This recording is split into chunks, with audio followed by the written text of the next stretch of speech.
right, here we are. Welcome to Standing for Truth. My name is Donny, and this is Matt, and we are going to be covering young Earth creation and testable predictions in this very important video. Which model, the young Earth creation model or the evolutionary model, meets the gold standard of science? Which model makes the best testable predictions? And we are here to cover this topic very comprehensively. Isn't that right, Matt? Good to have you, brother. Thanks, man. Yeah, we're going to cover a lot tonight, most likely, depending on how long we've got, right? Well, what we'll probably do is a two-parter or possibly a 20-parter. We have so much information, and people are probably wondering, why are you guys doing this so late? Well, we've got so much content and so much work that we're doing throughout the day, every single day. This has been the summer of all debates. And so we've wanted to do a specific show on testable predictions for a little while now. So originally we were going to, I was wondering what's going on there. So we wanted to do this for a little while now. We were going to pre-record it, but what we'll do is air it right now. And then we'll also premiere it over on our secondary channel, Young Earth Creation. So Matt, before we get right into it, what's going on, and maybe just a real brief introduction in terms of why this specific topic's important. Yeah. I've been not making too many long videos lately because I've been trying to get this presentation ready to go, and not just this one, but another one as well. And the reason this subject is so important is because we need a head-to-head comparison of what actually is the better model.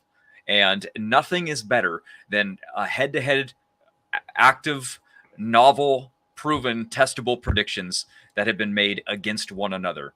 It's the best way, because when you get people that are really opinionated, it really doesn't matter. You guys can argue and bicker back and forth until you're blue in the face.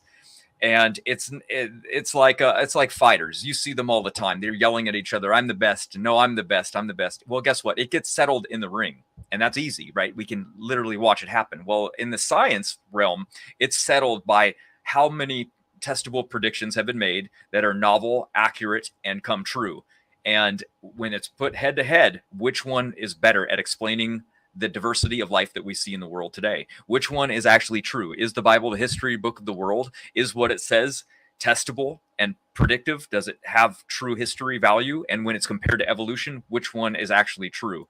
So that's why this the subject is so important, and why we need to teach you guys that these arguments are so good, and how to use them and why to use them, that they are a very good arguments to give to a critic. Because as you guys know, talking to a critic about the Bible isn't going to get you very far, because everyone's already critical of it. But when you meet them on their level of science, which they already believe to be true, and you're arguing with their favorite subject, they're more prone to listen to you. And then when you convey the information to them and you convince them with their own subject that they like, then you've won them over. And that's what we try to do. We're here for the Christians to give you guys good answers, and we're here for the critics to show you, no, we have the better model.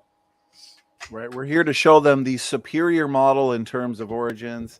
And this specific video, as I've mentioned earlier, it's going to be comprehensive, and we are going to demonstrate what real testable predictions are all about. Okay, not these failed testable predictions, so-called testable predictions coming out of the evolutionist side, like the so-called chromosome 2 fusion. And I'm sorry, evolutionists, okay, you don't get highly functional genes by slamming together 2 chromosomes. And these so-called predictions when it comes to the fossil record, right, Matt, where you've got so-called predictions on Tiktaalik, but then you get true tetrapod foot tracks discovered that predate, according to the evolutionary model, 20 million years from where Tiktaalik was found. So now we're actually going to be covering real testable predictions.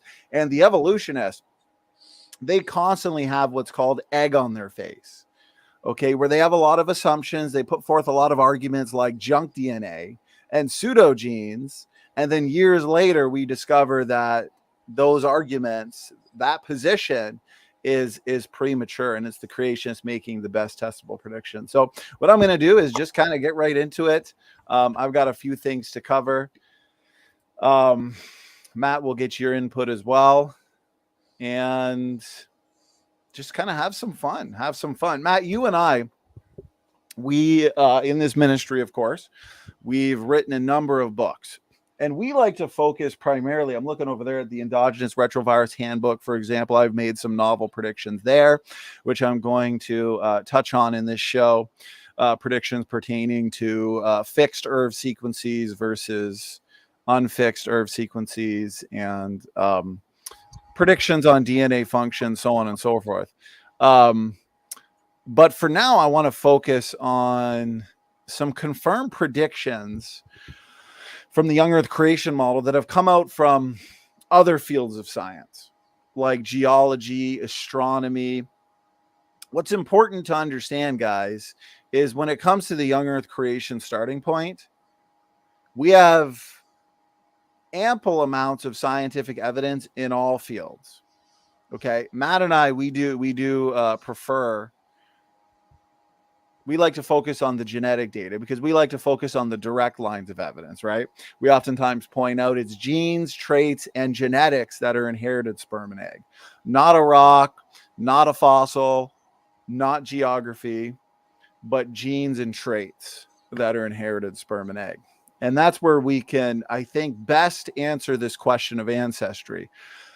And so why I'm reiterating this is because, as I've pointed out, we've written a number of books on the separate ancestry model, and we've put forth numerous scientific predictions, as well as just a great multitude of retrodictions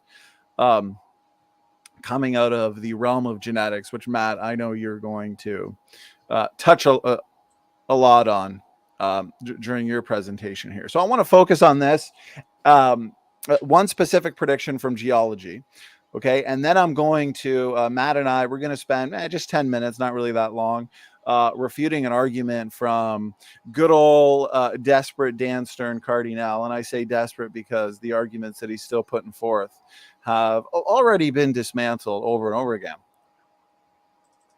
And then we're going to get into, Matt's got a lot of visuals and stuff here too. So here we go. I'll just get right into it. So testable predictions. Actually, Matt, I hear slight feedback. I wonder if it's if you click mute real quick. Let's see if I can hear it. That was probably me. Hold on. Oh, well, it could have been a fan actually in the background. It was. Okay. No, yeah, because I don't hear it anymore. So, okay, good, perfect. Okay, so as you guys can see here on the slide, okay, we've had not only future testable predictions, which, Matt, as you know, we're going to touch on a lot of future testable predictions that we don't necessarily have an answer to, right? We made a prediction on mutation rates. We made a prediction on DNA function, and future observations, future experiments will tell us if these predictions are true or false, right? And that's going to dictate the strength of our model. That being said, the young Earth creation position has also had predictions made in the past that have been confirmed and have come true. Okay. And not just in genetics, but in all fields of science. For example, here's just a few.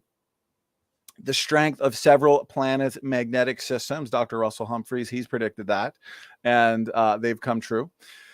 Helium in Earth's rocks. The presence of radio halos in metamorphosed sandstones, cold material from Earth's crust near the Earth's core. This is the one I'm going to really want to focus on because, Matt, you know, we could spend 3 hours on each one. Okay, so I want to focus on just one specific one here, but there's also been predictions on the rapid reversal of Earth's magnetic field. So again, this is going to be a two-parter, so we will touch them all eventually, but this is the one I want to focus on here. Cold material near Earth's core. Okay, so I kind of want to give an overview here as to why this is important. Okay, because the uniformitarian model would hold to plate tectonics, as we all would, right? The plates are certainly moving, but they would hold to the snail pace movements of the plates. They reject a global flood, right? 2 Peter 3. In the last days, there's going to be scoffers denying the world that then was being overflowed with water perished. This is also a problem that the old earth creationists and the theistic evolutionists have, including the naturalistic evolutionists, the atheists, because they can't address the successful predictions that have come out of what model? Not the uniformitarian model, but the flood geology model. And we actually have overwhelming evidence that not only have the plates moved in the past and are currently moving slowly today, but that they moved rapidly in the past. Okay, this is called catastrophic plate tectonics. And the Bible tells us clearly that the fountains of the great deep broke forth. Okay, therefore, we'd have plates moving vertically. We'd have plates moving horizontally. We would have continental sprint, not continental drift, but continental sprint. Meters per second movement of the plates through the floodwaters, okay, rather than the snail pace movements. And this would have occurred at the time of the flood. Now, we actually have, because the evolutionist crowd, right, they'll say, oh, this is all ad hoc. There's no evidence for this. Okay, well, we know from the Bible that there was a global flood. We know from the Bible that the fountains of the great deep broke forth. But we also have today empirical scientific evidence. We have something called seismic tomography. Okay, and seismic tomography data has actually confirmed continental sprint in the past. And continental sprint is necessary anyways, because it's the only explanation for the geologic features of the earth we see today. For example, mountains. And I like to use the analogy, if you have two cars coming at each other at 1 kilometer an hour, there's not going to be much force. There's not going to be much buckling. They're going to hit each other and it's just going to end there. But if you have two cars coming at each other at 120 kilometers per hour, okay, there's going to be tremendous force where the buckling and the impact, the results will be tremendous compared to if it was two cars coming at each other at 1 kilometer an hour. And that's the same thing we see with these mountain ranges. Okay, your snail pace movements through the waters in the earth is not going to create enough force and buckling of the rock strata to uplift these mountains that we see today. But with continental sprint, we would have the necessary force and impact to rapidly buckle the rock strata, producing these mountains. Okay, but where this comes into play in terms of testable predictions is the fact that when scientists look at subducted plates today, you can actually see massive slabs. Okay, massive slabs that go all the way down to, some of them even to the top of the core. We have slabs going down hundreds of miles deep into the mantle. And guess what? They're the same density as they are at the surface. And why this is important is because it implies that they are what? The same temperature. So these slabs happen to be cold. Okay, they're still cold, even though they are deep down in the earth where they should have warmed up or even melted. It would be like if I had a coffee here, right? And it was scorching hot. It was hot, the way I like my coffee. And then I went upstairs. All right. Or a better illustration would be if I came downstairs and I had a coffee here and I took a sip and it was cold. Well, I know it's probably been sitting there for a while. Right? But if I came downstairs and the coffee was sitting there and there's still steam coming out and it's hot, maybe hot to the point where I burn my tongue, well, then I know it hasn't been sitting there that long. So the fact that we actually have these massive slabs of cool rock, okay, down in Earth's mantle where they should have warmed up or melted, tells us that they've only just been pushed down there recently, within thousands of years rather than millions of years. All right. So again, the fact that they're the same density as they are at the surface, that implies that they're the same temperature. And that's important here, right? These slabs of rock are still cold, even though they are deep in the earth, where again, they should have been cooked at this point. Okay. Continental drift, sorry, uniformitarians, cannot account for this.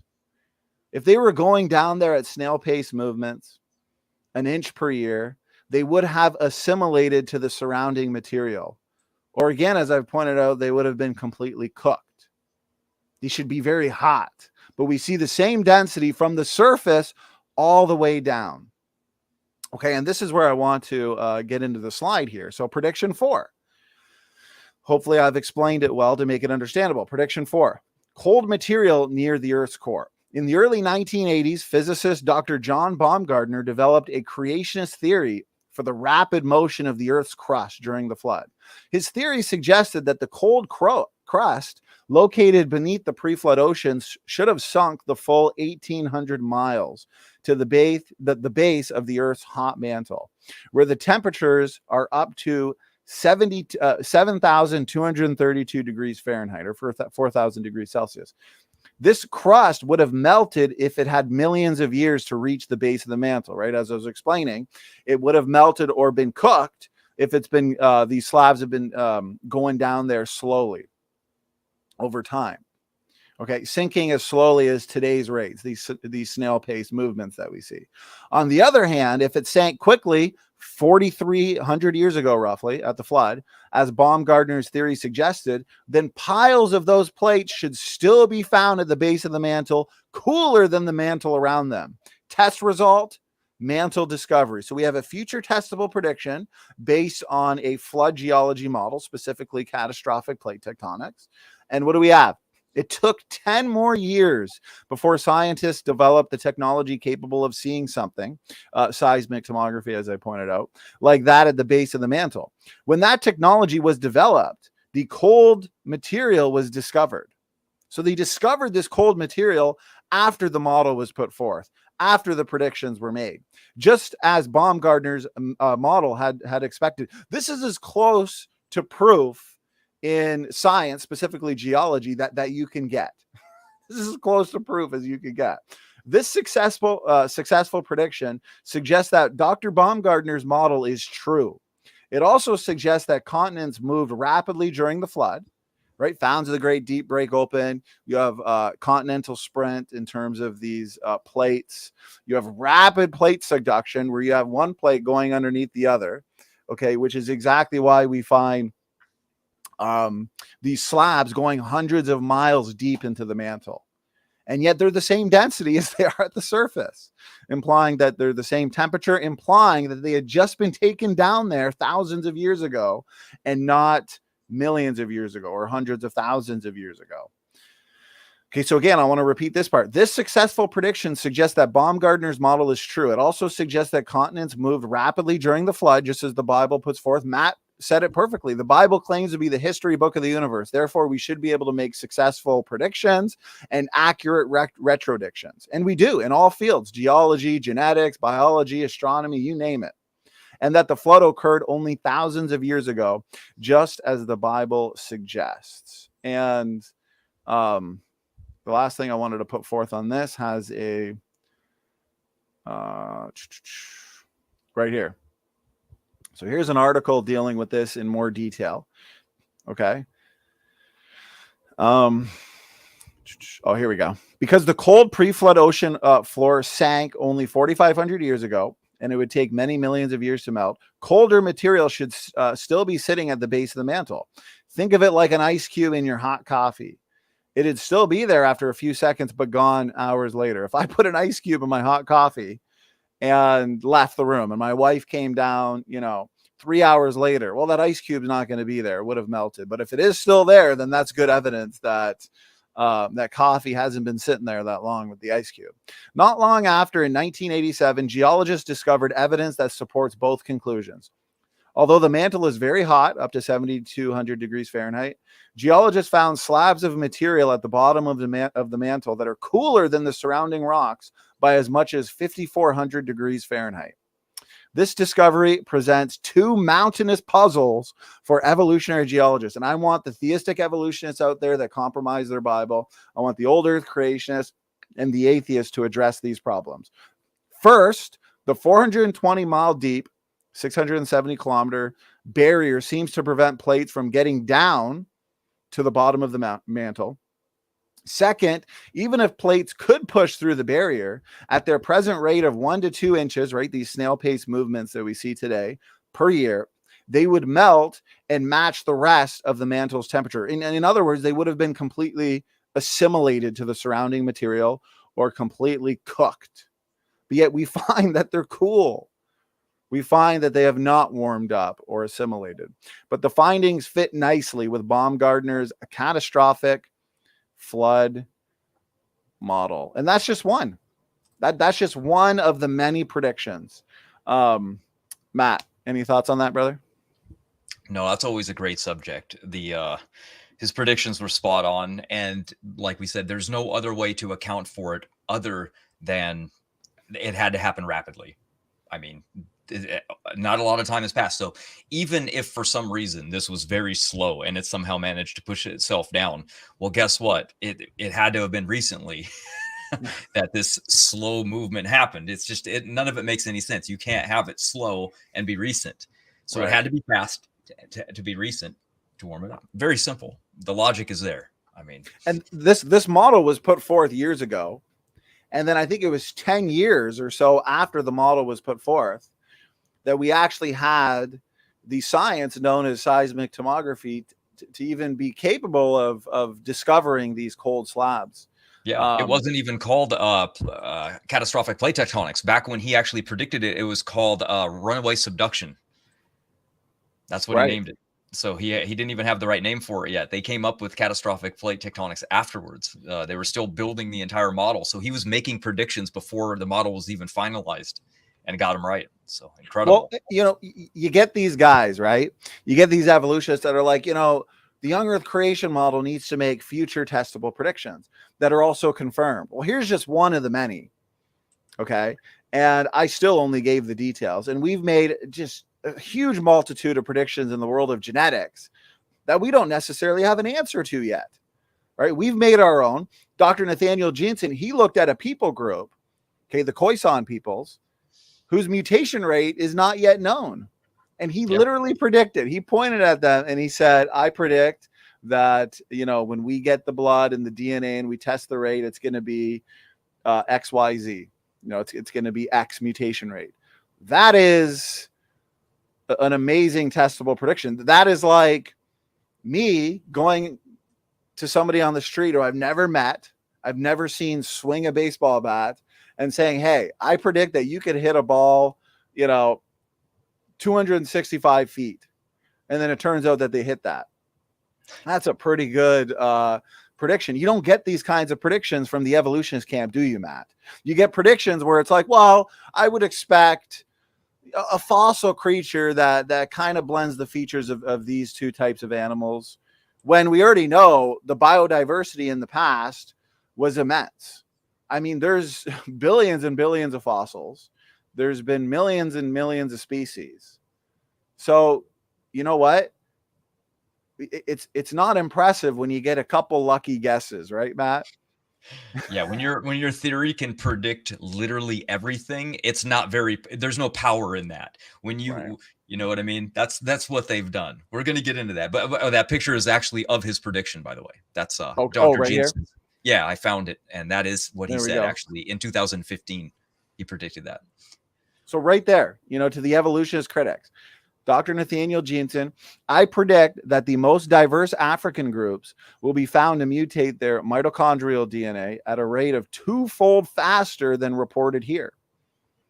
Example, at 0.2 to 0.3 mutations per genome per generation, rather than 0.16 mutations per genome per generation. So the point is, we have novel future predictions where only future observations and experiments can tell us if they're true or false, right? But we've also got predictions that have been made in the past that have come true. So we've got the best of both worlds. Now, Matt, I know you have a lot to get through. So what I'm going to do is I just wanted to go over that prediction real quick. Now I'm going to play just a 15-second clip from Dr. Dan Stern-Cardinal. So I am going to do the audio. I want to address this real quick because you know, we've been very comprehensive with Team Dodgeball, and essentially they've failed to provide a superior model. But this is a clip from his review of my endogenous retrovirus handbook, where not once in that review did he actually demonstrate or document a non-functional endogenous retrovirus going from non-functional to something incredibly functional in determining cell types, in embryological development, gene expression, gene regulation, cell stress responses, the immune system.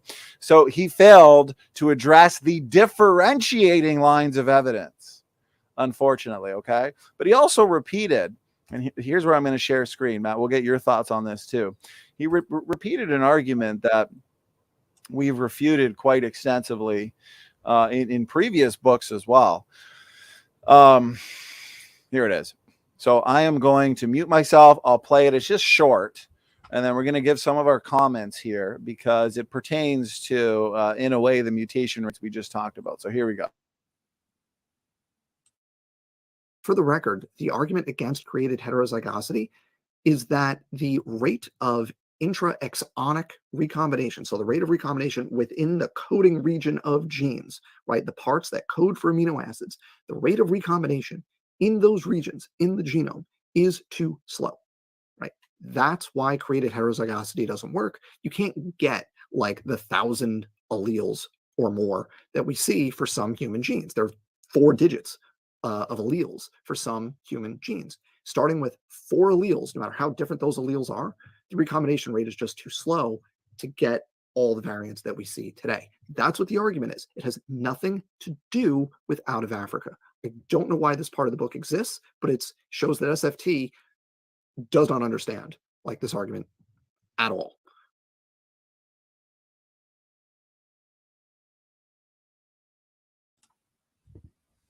You're muted. Yeah. Okay. So I just stopped sharing screen. So no, I understand the model or the argument just fine. Matt, as you know, battling these evolutionists for as long as we have, one of their main arguments against the separate ancestry model and design diversity has to do with what? African genetic diversity. Also has to do with Neanderthal phylogenetics, right? Which we've addressed. And apparently there's too much scrambling to them, even though there's not enough scrambling if we want to talk about linkage blocks, right? We can turn it right back on them. It's like, why do we have so many large intact chromosomal text strings that appear to have never undergone gene conversion or recombination if apparently we've been evolving for hundreds of thousands of years and then going back to ancestors like the Australopithecines and then up to Homo habilis, erectus, so on and so forth. That's a lot of generations of recombination. So the genome should actually be more scrambled. But anyways, they want to say that there's too many pieces of DNA to be floating around to explain in only a few thousand years. So we've pointed to, and I had a whole section in my book dealing with the PRDM9 DNA element and recombination hotspots and how we have more of those genes in African populations and therefore more recombination. And so just because a population can harbor more genetic diversity does not mean what? Does not mean they're older. Okay. But then there's another argument that they like to make here where, as Dan is pointing out, okay, we have most of the world's variation is only about 2 alleles. Okay, but there are exceptions. You either got A or C or G or T. And what I'm going to do is just share screen because I do have some slides that are important. Okay, here we go. And this is, I've been working on my special creation book. So we're going to be getting like a fully expanded, updated version. Okay. So anyways, there is an exception to the rule as with almost everything, right, Matt? So again, most of the world's variation is comes in only 2 alleles, which fits nicely with the separate ancestry model. But there are some genes where you can find 800 to 1,000 of them. Okay. But here's the problem is that after creation, and Dan talked about what created heterozygosity, which is just a fancy way of saying design diversity. Okay. Heterozygosity is a state of DNA diversity. It suggests that Adam and Eve and the original created kinds would have been front loaded with pre-existing beneficial diversity, where you have DNA differences within and across, and essentially Adam would have only needed 10 million variants. And you can explain the world's diversity today. Okay. So that's basically what created heterozygosity is. And then since the DNA differences are already built in, you can get rapid change quickly, because the evolutionary model requires millions of years of mutation accumulation, because mutations add genetic diversity, because mutations are adding something that was not previously there, right? So they need the time to build and accumulate the necessary genetic variation for natural selection to act upon, or for recombination to scramble up, leading to new chromosomal combinations. But according to the created heterozygosity model, you can get novel chromosomal combinations in a single generation, since the DNA differences are already built in. Okay, so after creation, guess what? We have thousands of years now for mutations to occur. And remember, a mutation adds genetic diversity. It's not beneficial diversity, it's negative diversity. It's like the type of diversity, right, Matt? You get on your car. You get a brand new car and you go park it at the grocery store. You want to pick up some, almond milk, but you park too close to somebody and you come back and it turns out they smacked your car with their door. Now you got a nice dent. Okay, so you know what? Your car is a little more diverse, but not in a good way. Okay, so the beneficial diversity that exists in humans and animals, the beneficial diversity would be created diversity. A lot of the negative diversity would be due to mutations over time. Now, we have thousands of years for mutations to occur. We understand that the mutation rate is incredibly fast, much faster than evolutionists ever expected. In the nuclear DNA in humans, it's roughly 100 new mutations per person per generation. The mitochondrial DNA and the Y chromosome, which are the uniparentally inherited DNA compartments, the non-recombining DNA compartments, you could say, they're fast. Here's a paper from 2022, estimates of the mutation rate with a non-phylogenetic approach. Remember, Matt, it's circular reasoning when it comes to the evolutionists, right? They want to assume evolution to prove evolution. They want to use the phylogenetic method rather than the empirical method. They want to assume the geologic column rather than basing their the strength of their model on observed mutation rates. So notice this. With a non-phylogenetic approach, namely pedigree analysis, meaning those are the mutations that we can see accumulate and be passed on in real time, are reported to be approximately 10-fold higher than phylogenetically derived rates. This is a paper from 2022. Pedigree-derived mutation rate across the entire mitochondrial genome. Okay, and that's specifically in the mitochondrial DNA. The Y chromosome mutates about 3 per generation. And again, the nuclear DNA, about 100 new mutations per person per generation. You got 7 billion people on the planet. You got 100 new mutations per person per generation. That's 700 billion new mutations in the human population. Okay, so the mutation rate is fast. Mutations are accumulating, and we have thousands of years since the creation event for mutations to occur. We have thousands of years for recombination, right? At creation, Matt, we would have had no mutations, no deleterious mutations, and we would have had more fully functioning and working PRDM9 genes, more recombinational hotspots, therefore more recombination, essentially, okay? So we have thousands of years for mutations, which we know a lot are accumulating, recombination events, and also what the evolutionists rarely want to talk about, gene conversion. Okay, and I've got a bunch of papers here, gene conversion. Crossing over is well known to have profound effects on patterns of genetic diversity and genome evolution. So the evolutionists want to look to patterns of genetic diversity, or they want to look at certain people groups and assume that the genetic landscape of these people groups means that these people groups go back further than just a few thousand years, right? When in fact, we have profound effects on genetic landscapes simply based on rates of gene conversion and recombination. Okay? Far less direct attention has been paid to another distinct outcome of meiotic recombination, okay, meiosis, non-crossover gene conversion. Crossing over and NCGC, which stands for non-crossover gene conversion, both shuffle combinations of alleles. You can get new combinations of alleles through recombination and gene conversion. And this degradation of linkage disequilibrium, which is what LD stands for, has major evolutionary consequences ranging from immediate effects on nucleotide diversity to long-term consequences that shape genome evolution, species formation, and species persistence. Okay, so there's a lot of processes going on, including the rapid accumulation of new mutations that can explain what we see today in terms of genetic landscapes in people groups and in species, as well as levels of genetic diversity, whether it's higher levels or lower levels of genetic diversity. Okay, many alleles we see today appear to be mutation related. I want to point that out. We have design diversity, but also mutations over time. Design diversity and mutations can perfectly explain what we see today in terms of diversity worldwide in people groups. Okay, and an example of this, as you know, Matt, is blue eyes.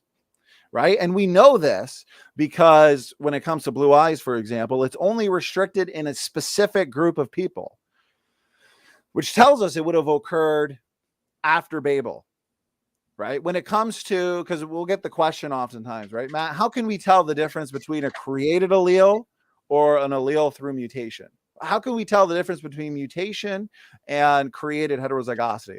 Well, if it's rare, if it's disease causing, and it's geographically specific, right? Because we see geographically specific Y chromosomes, which is testimony to the Tower of Babel dispersal, because you have people groups that spread out, go to different parts of the globes, and they independently accumulate new mutations. And so that's where you get geographically specific Y chromosomes, for example, or that's where you get blue eyes.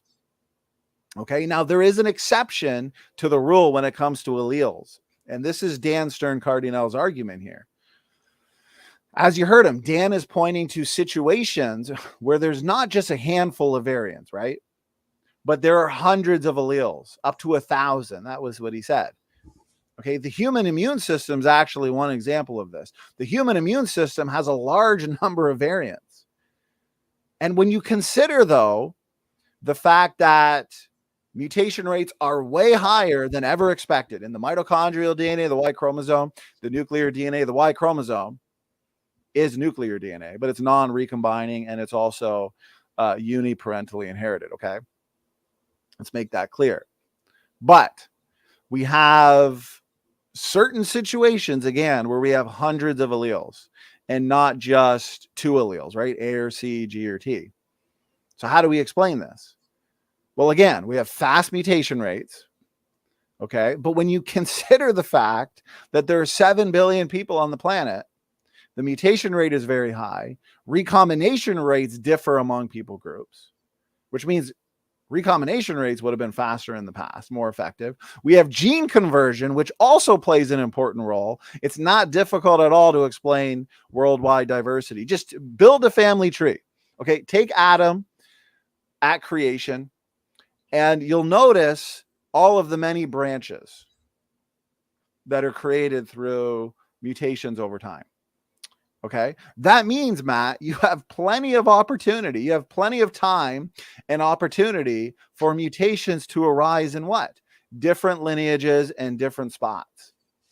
We also have many genes that are highly mutable, designed to mutate. Because remember, mutations are not as random as evolutionists have once assumed. We also know that the genome is much more functional than the evolutionists want.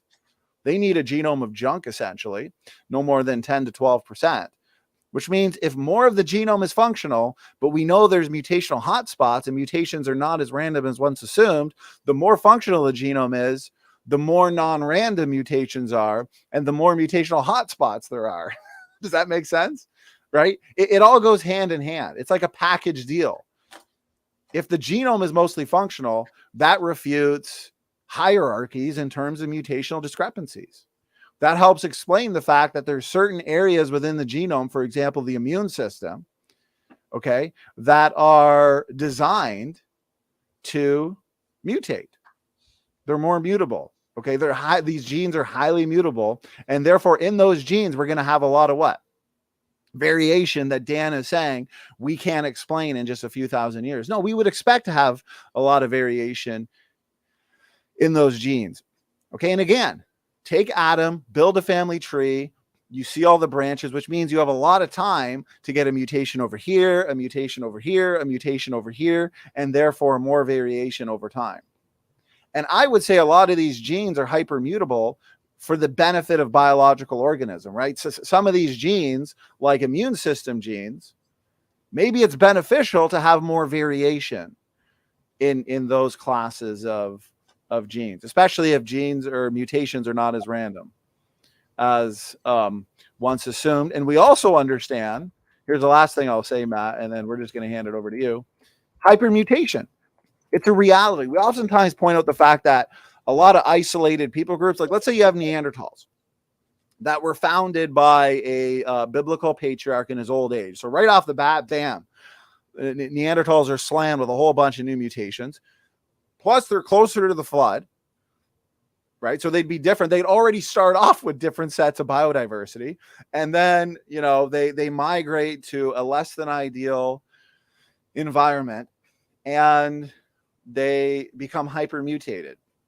And before they're reduced and therefore become inbred, maybe they were hypermutating, became inbred, which means you have levels of heterozygosity decreasing and levels of homozygosity increasing. But at the same time, you have rapid fixation, mutations popping up, recessive mutations popping up, coming to the forefront and being fixed rapidly, which means we're going to expect Neanderthals phylogenetically to be different than modern humans. Okay. But notice this, because you'll get the evolutionists. They'll say, oh, there's no evidence for hypermutation, because we'll point out that a mutation in an important DNA repair enzyme, DNA polymerases. Well, you know what? Mutations in those important DNA repair enzymes means that the mutation rate is going to increase. Or even just depending on where you live. If you live closer to the equator, then environment alone. And here's a paper in 2022. Here's a paper, 2022, pedigree-based mutation rates in the mitochondrial DNA, 10-fold higher than phylogenetically derived rates. Now we have a paper here in 2022.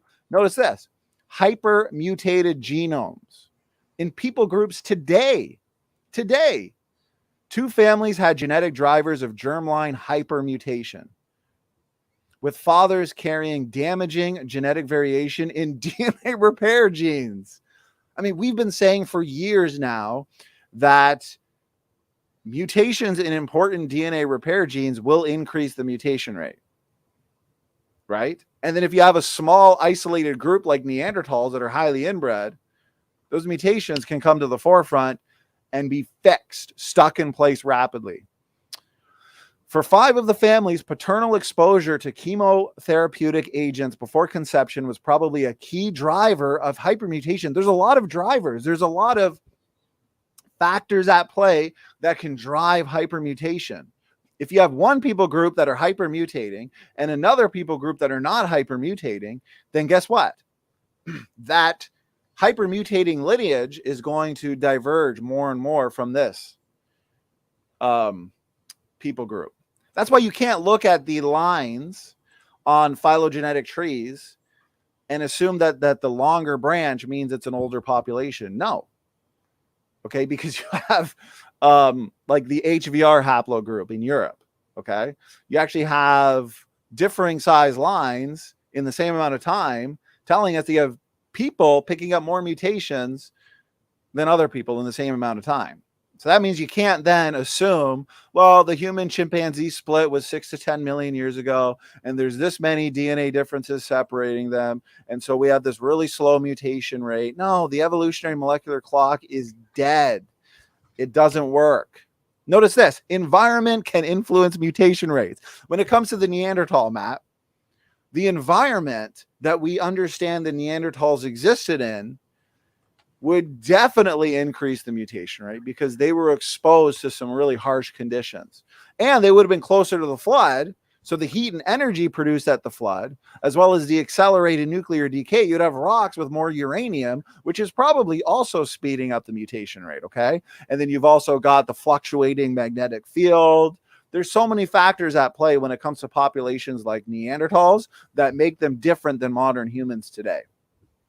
Environmental exposures in parents, such as ionizing radiation, can influence the number of mutations transmitted to offspring. Look at this one, icing on the cake.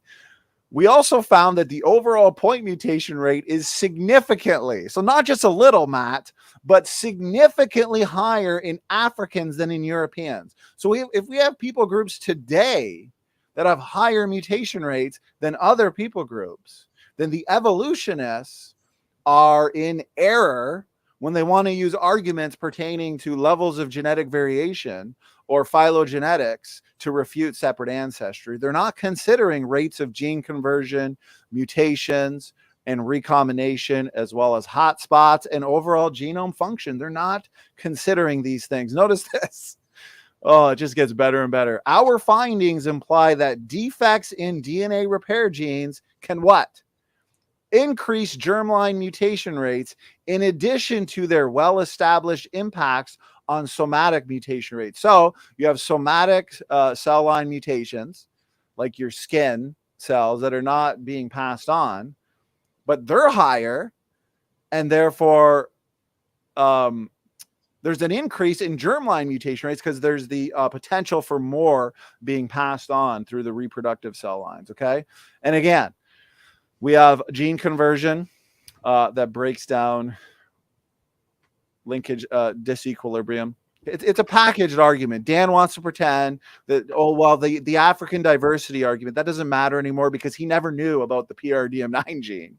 So now he has to concede that and say, well, you know, but the creationists, they still don't know how to explain the fact that we have some, we have this exception where we have some alleles in the human population where you can find, you know, hundreds of variants rather than just a few. One way of breaking up these linked regions, so you have these linked regions, right, that the evolutionists say there's not enough time to break up in the young earth creation model. Well, you have recombination, more PRDM9 DNA elements, and gene conversion, which is admitted all throughout the scientific literature that it's not been studied enough. The process of genetic reshuffling that sees segments of paired chromosomes exchanged through crossover events. Notice this. Another process that can have a similar effect in breaking linkage is gene conversion. So you have linkage being broken not just by recombination, but also gene conversion, which essentially sees one version of a gene being converted to another during double-stranded DNA break repair. And I'm going to end it there because I know I've been going on for a while. So Matt, if there's anything you wanted to add in terms of that response to good old Dan Stern Cardinal, go ahead, brother. And then we're just handing it to you because it's your presentation time. Yeah, there was a lot I wanted to add. Share my screen for me real quick, if you can. Yeah, the first thing to go over real quick would be ancient genome size. So they looked into the past and they actually found that our ancestors carried 40 million more DNA-based pairs than people do today. Now, I want you to think about that in terms of how large that actually is. That's almost the size of the entire Y chromosome. So I want you to picture if you had a car and it had 2 extra tires on it. Now, cars today only have 4. If we were going to look at wear and tear, which car would wear down faster driving around? It would obviously be the car with 4 tires because it has 2 less to withstand damage. So therefore, we have to assume with a larger genome, therefore more damage could accrue in the larger genome that we just don't see today. Just like cars not missing 2 tires that we don't see, they're hard to judge. We can't tell how good they would have done. We can't see how much better and less wear and tear they would have gotten while driving, but we can assume that there was more, right? It's obvious to me that a car with 2 extra tires on it would get a lot more miles before you need to replace the tires because there's more areas where damage can take hold. Then we look at the geographical regions and look at where Neanderthal lived. We know they lived here in this region. Well, guess what? These are the iridium deposits from the KT boundary, which evolution, of course, says is from the impact from a meteor that we say is from volcanism and massive worldwide volcanoes erupting, and it pushed iridium into the atmosphere. Well, where they lived had high amounts of iridium. Guess that what that would have done? That would have compromised their immune system a little bit as well. Higher compromised immune systems would mean more somatic mutations would have built up in their lifetime. More somatic mutations means more what? More change, more adaptation is required.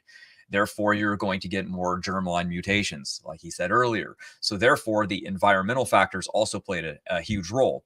We also know that there was exposed mountains for the first time ever. And what do we know about Neanderthal? They called them caveman. Why did they call them cavemen? Because they chose to live in caves a lot. Why? It's because you don't have to build the shelter. It's already there. What do we know about caves? Well, guess what? They can have heavy metals in them as well, especially uranium and other radioactive elements. That's why we test home today for people that live underground, and they have to have detectors in their homes to make sure that this isn't toxic levels, but they would have not had these things, and therefore they would have been putting themselves in compromising situations by living in these caves. So all of these massive amounts, plus we have to talk about their diets. We know that when they were living in the snow, they were refined to eating mammoth. We know that because we find that's what they hunted and killed, and that's probably their main caloric source, right? Being in the Ice Age and all. Well, what does that mean? It means they had to cook these meats. Cooking meat adds the highest amount of what are called acrylamides and glycation. We burn it, and it causes the acronym for AGE, AGE, advanced glycolytic end products. And this age does what? Well, it ages us. That's why the acronym is there as well. And they cause lots of mutations to build up. So that as well, right? They were walking around and chasing these animals down, hunting and killing them. And then they're living in caves probably. I mean, they're living in a world where the atmosphere is even more toxic. So we can see there's a lot of factors that they're not considering when they think about Neanderthal. They don't have a different perspective, right? And they've already admitted they believe in uniformitarianism. So what we see today must be true in the past. By taking that mindset, you have already proven that you are anti-science because you are not considering an alternative about the past.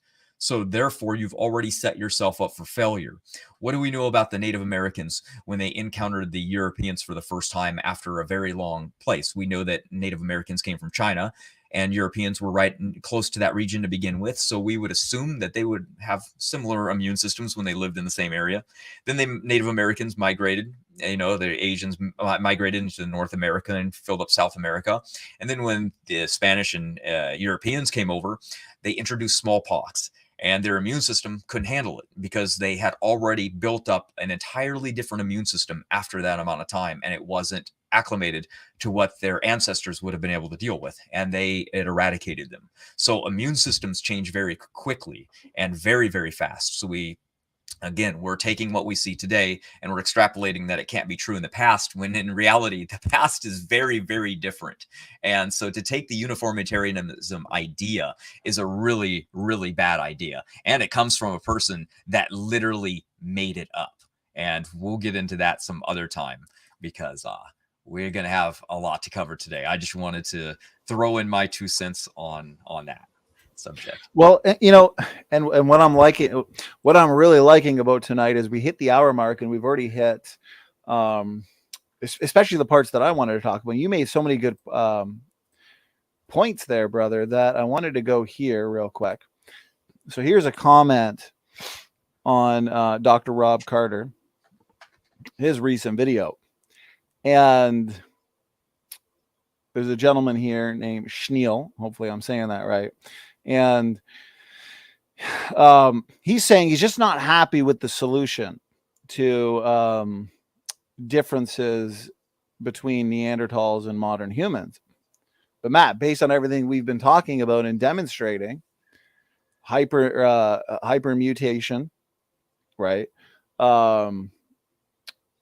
Radiation, as you've pointed out, especially closer to the flood, the environmental conditions, the inbreeding.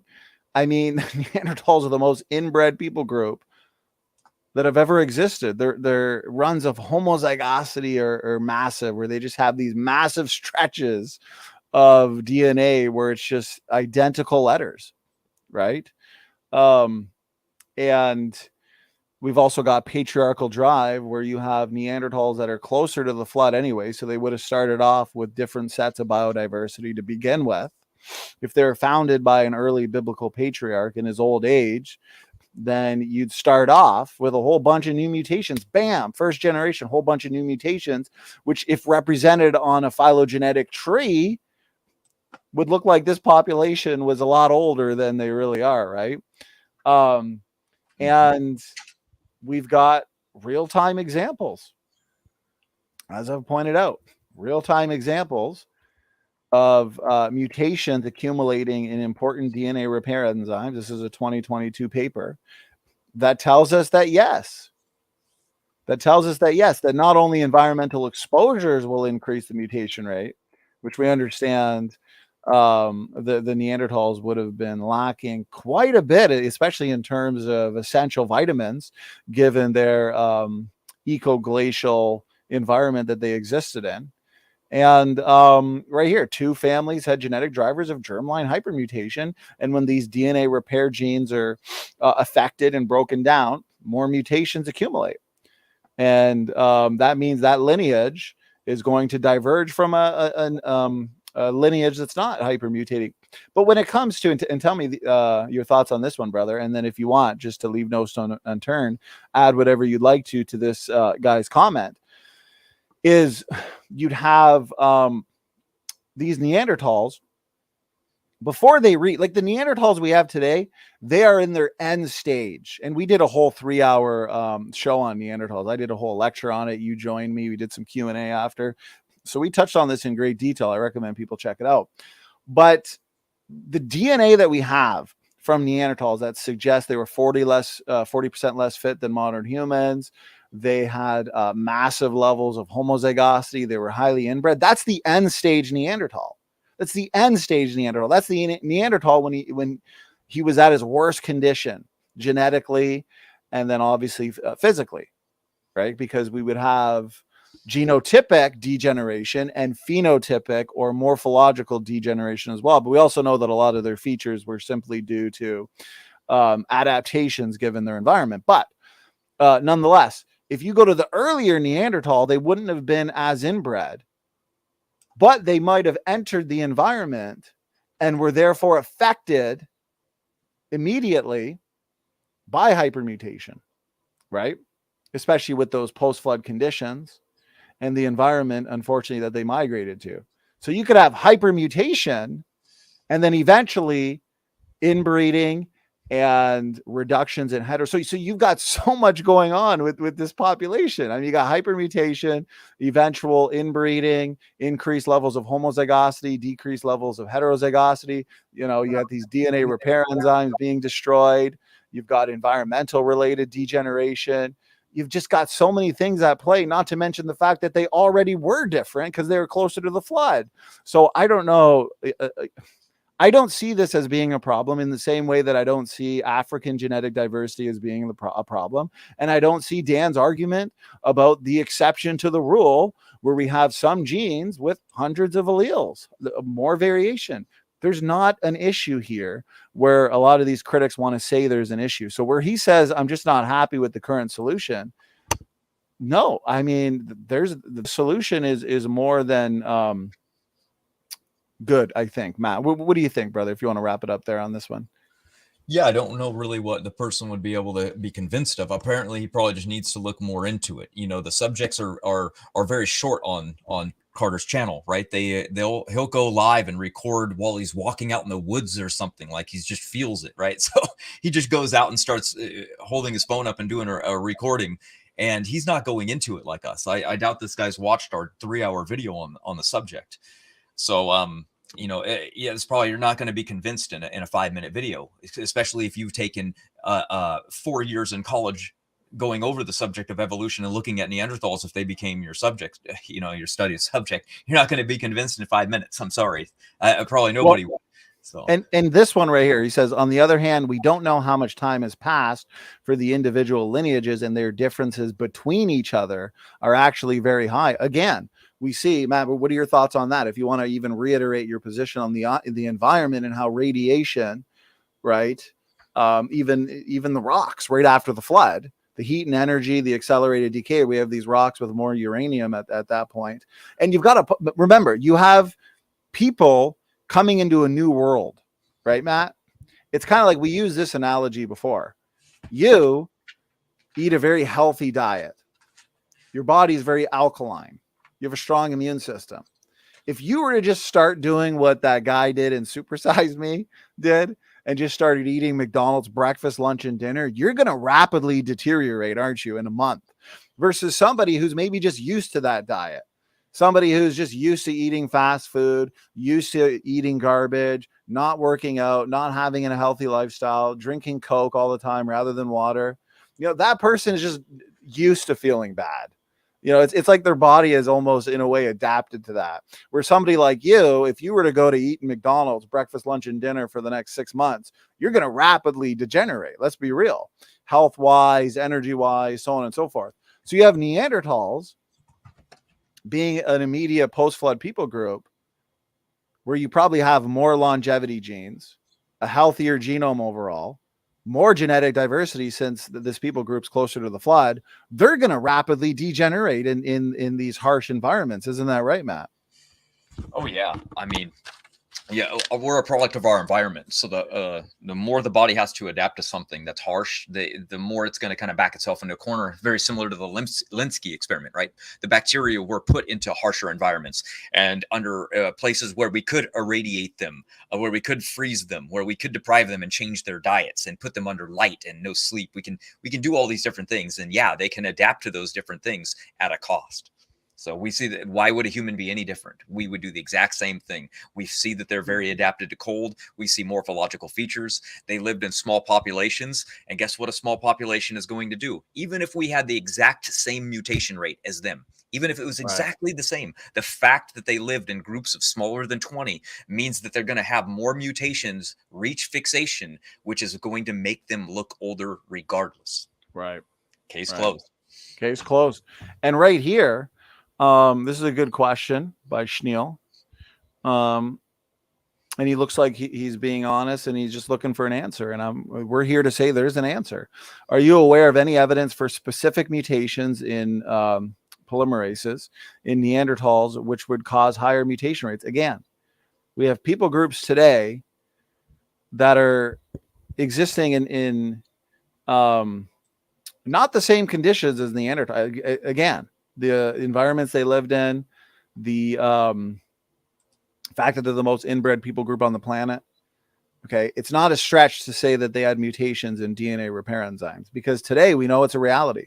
We have people groups today, and I highly recommend reading this study. I read through it in detail, and they make it clear that environmental exposures, which we understand the environmental exposures immediately post-flood, and also in that local world that the Neanderthals existed in, would have been bad enough to the point where they would lead to accelerated genotypic and phenotypic degeneration. Okay, so we have two families had genetic drivers of germline hypermutation.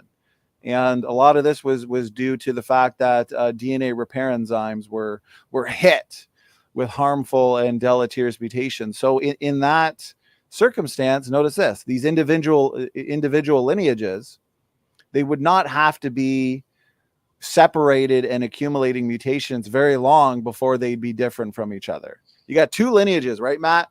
They're spreading out from each other. They're diverging. They're both hypermutating, and then they're becoming more and more different than each other. Right. And think about this, Matt. I'd be curious as to your thoughts here. And then then I think we touched on this more than sufficiently. You would have the end stage Neanderthal. Let's say they're hypermutating. Okay. Even before they're highly inbred. Here's the thing. The inbreeding reduces levels of heterozygosity, increases levels of homozygosity. Plus, you have created nuclear DNA differences. You have created heterozygosity too. where not every single DNA difference is as a result of mutations. So in the nuclear DNA, in the highly inbred Neanderthal, what's going to be the most noticeable? Well, the inbreeding, right?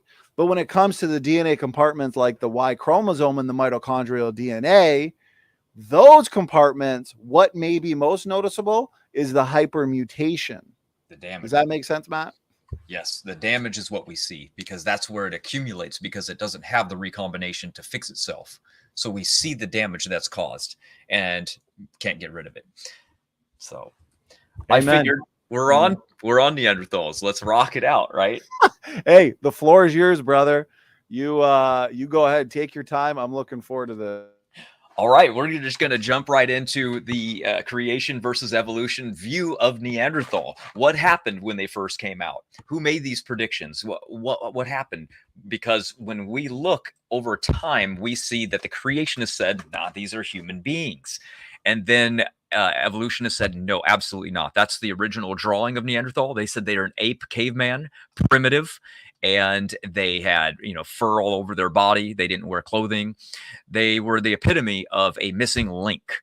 And as the information got out there, the first genome study came out in 1997. And when this came out, they concluded Neanderthals were not our ancestors. Now, at the time, creationist Dr. David DeWitt, who was teaching at the time, said, oh man, this conflicts with my biblical view.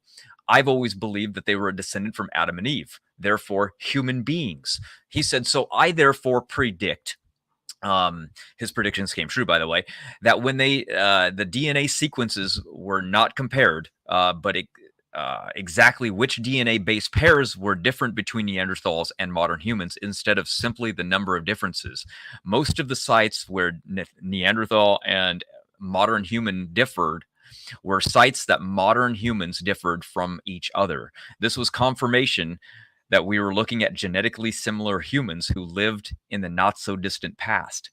So see, he was teaching at a college where they came out with evidence saying that these were not humans.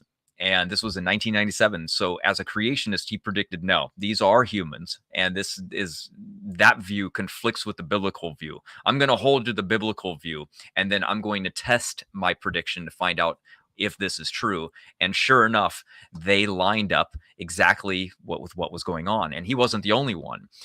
Peter Lyell in 2005 was a predictor also that not only Neanderthal, but all of these skulls over here as well were humans and no different whatsoever.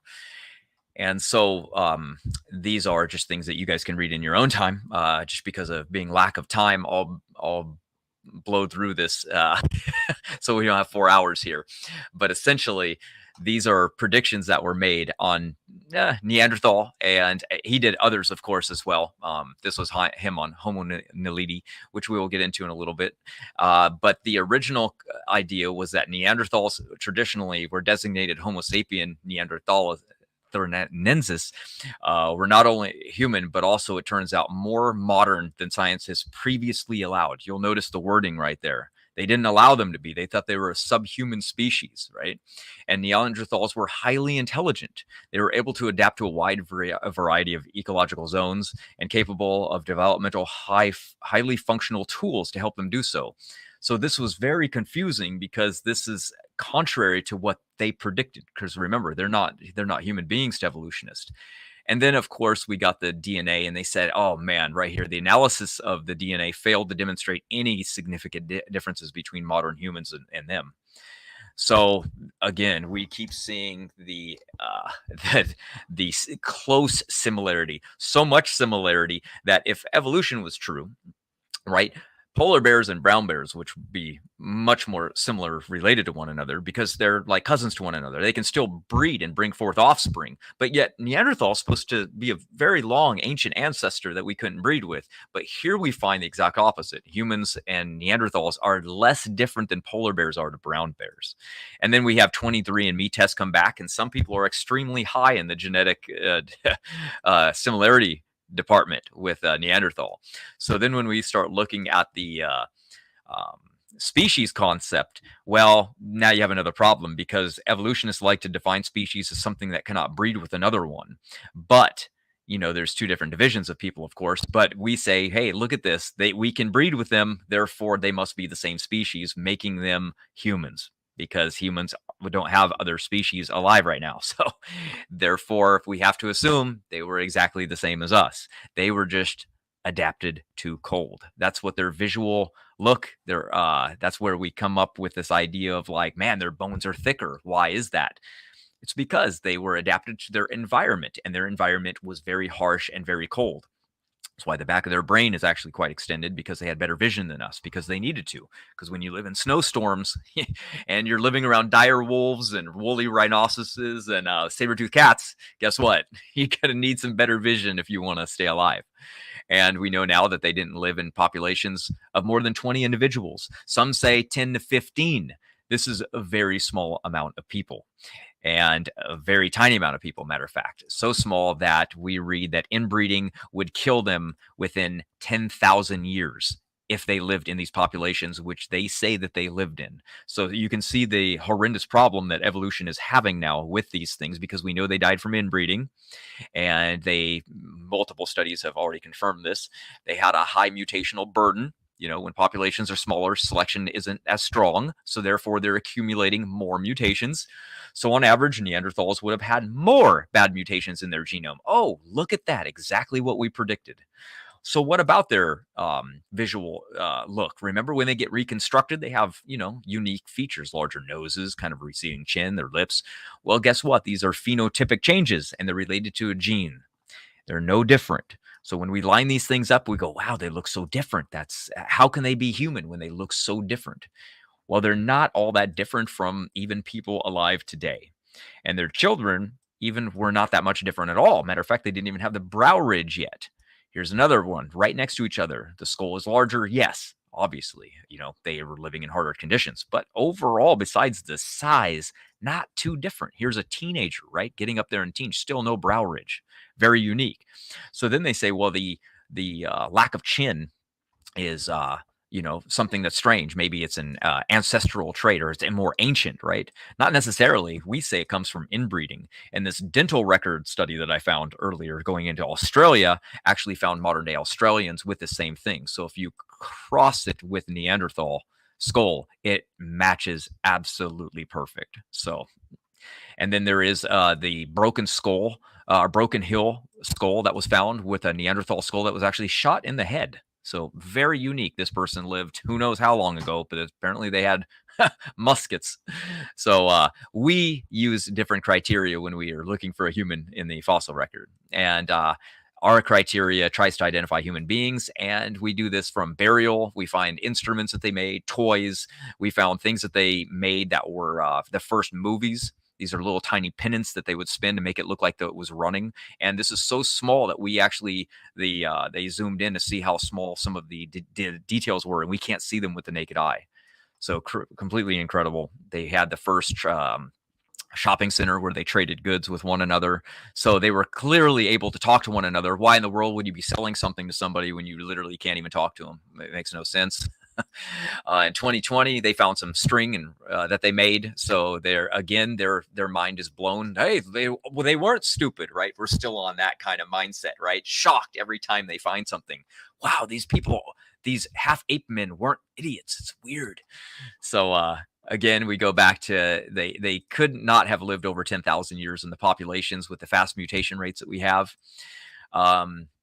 This one's a little too long to go over right now, but here's why after just 10 to 20 generations, they got so diverse, because they lived so long ago that their genetics isn't in us so much today, because it got weeded out so quickly in the original first generations that it reached a saturation point. It reached equilibrium. And then later we come along today and we go, oh, look how distant they are in the past. Well, no, that happens relatively fast, and they did live in the past. So we should expect differences, especially if they were hypermutating. But as it turns out, guess what? They had modern speech just like people today. So they actually found out that they could talk. Here's the geographical region that they lived in. Not a very good time. Actually, only down here were they able to actually find and harvest food and not live off mammoth. Their extinction point was somewhere around here to the north. And that was pretty much it. So their original drawing was this. That is what they assumed. And then we looked at this, their failed predictions all the way going through time. So remember, their first original drawing in 1909, hairy ape man. Then they go, ooh, they only had rickets. So instead of bending their back, they stood them up more. But they still left them in full body fur. Thought they were idiots, couldn't talk, no clothing. Then pretty soon they're like, oh, we found some genes inside of them that actually shows that they had, white skin, lighter color hair. They could probably make weapons and tools, so they made them a little more human. And then pretty soon, there they are, just like us. So I made this one because this is so simple right here. When we look at all the predictions that they made that have completely failed through time, and look at all these failed predictions that they made, that they didn't live with other hominids. Well, guess what? They interbred with Denisovan, Homo erectus, and modern humans. That's case closed. They couldn't speak. They grunted and made sounds. That's completely wrong. They spoke to one another now. They found both the genes, the FOXP2 gene, which were the copies that are used for vocalization. Neanderthal had the exact same ones humans have. The hyoid bone, as you can see up here, for speech. They did not have the same cognitive abilities, and now we know that they actually have the exact same as us, maybe not more. They lived in caves. They couldn't build shelters. That's wrong. We found that they actually build these shelter out of mammoth tusks, and they build them out of skins of animals that they found. They said they're inferior to modern humans. Now that they know that's wrong, they actually found they're way stronger than modern humans. So there went that idea. Hunched over? Nope, they weren't hunched at all.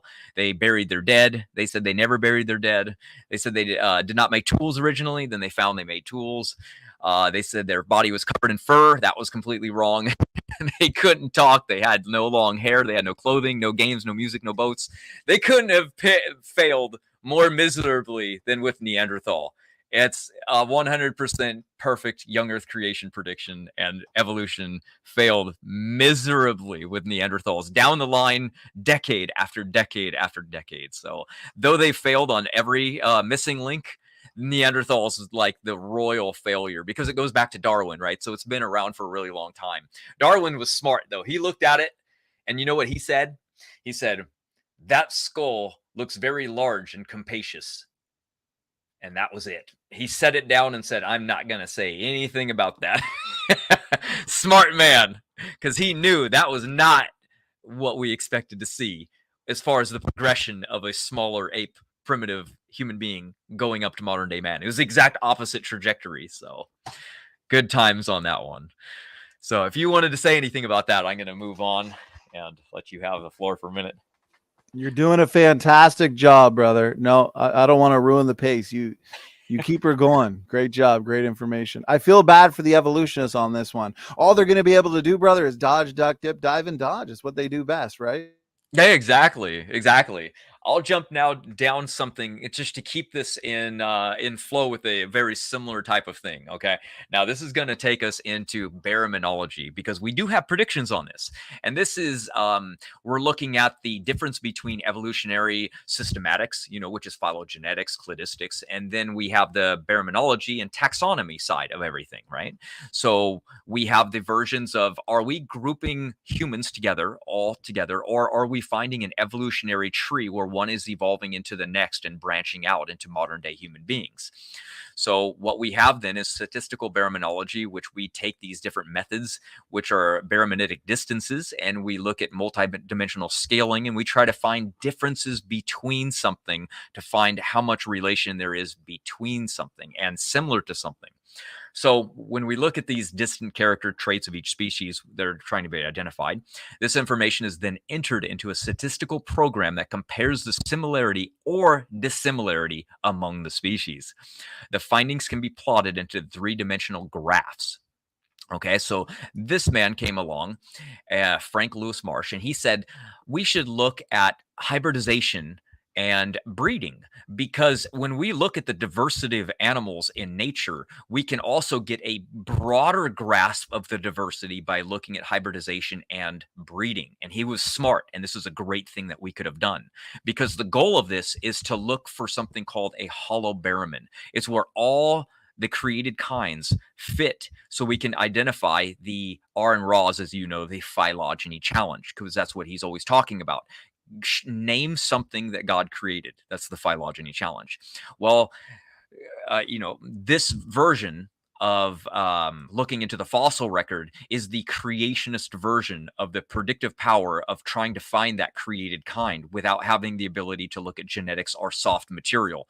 Because as you know, looking into the fossil record at a missing link common ancestor, we have a lot of trouble trying to identify certain things because we have a lot of disarticulated or broken bones. So we have to infer a lot. So this is where baraminology comes in, and the goal is this hollow baramin.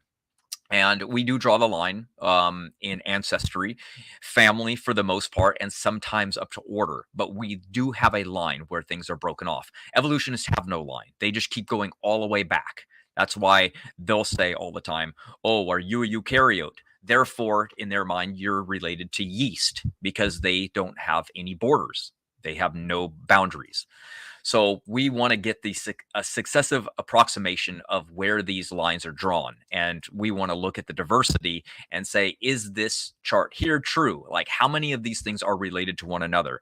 Can we look and make predictions off of this? And guess what? Baraminology does, and it makes predictions on these created kinds.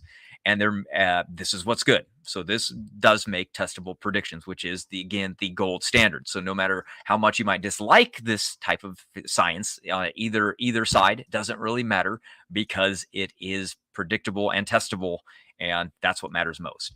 So when we're looking at diversity, let's say we take a cat.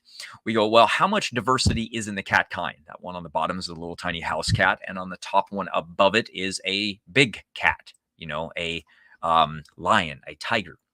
Well, not much. The bones are almost identical. The amount of everything that they have is identical. You take the skulls and you line them up with one another.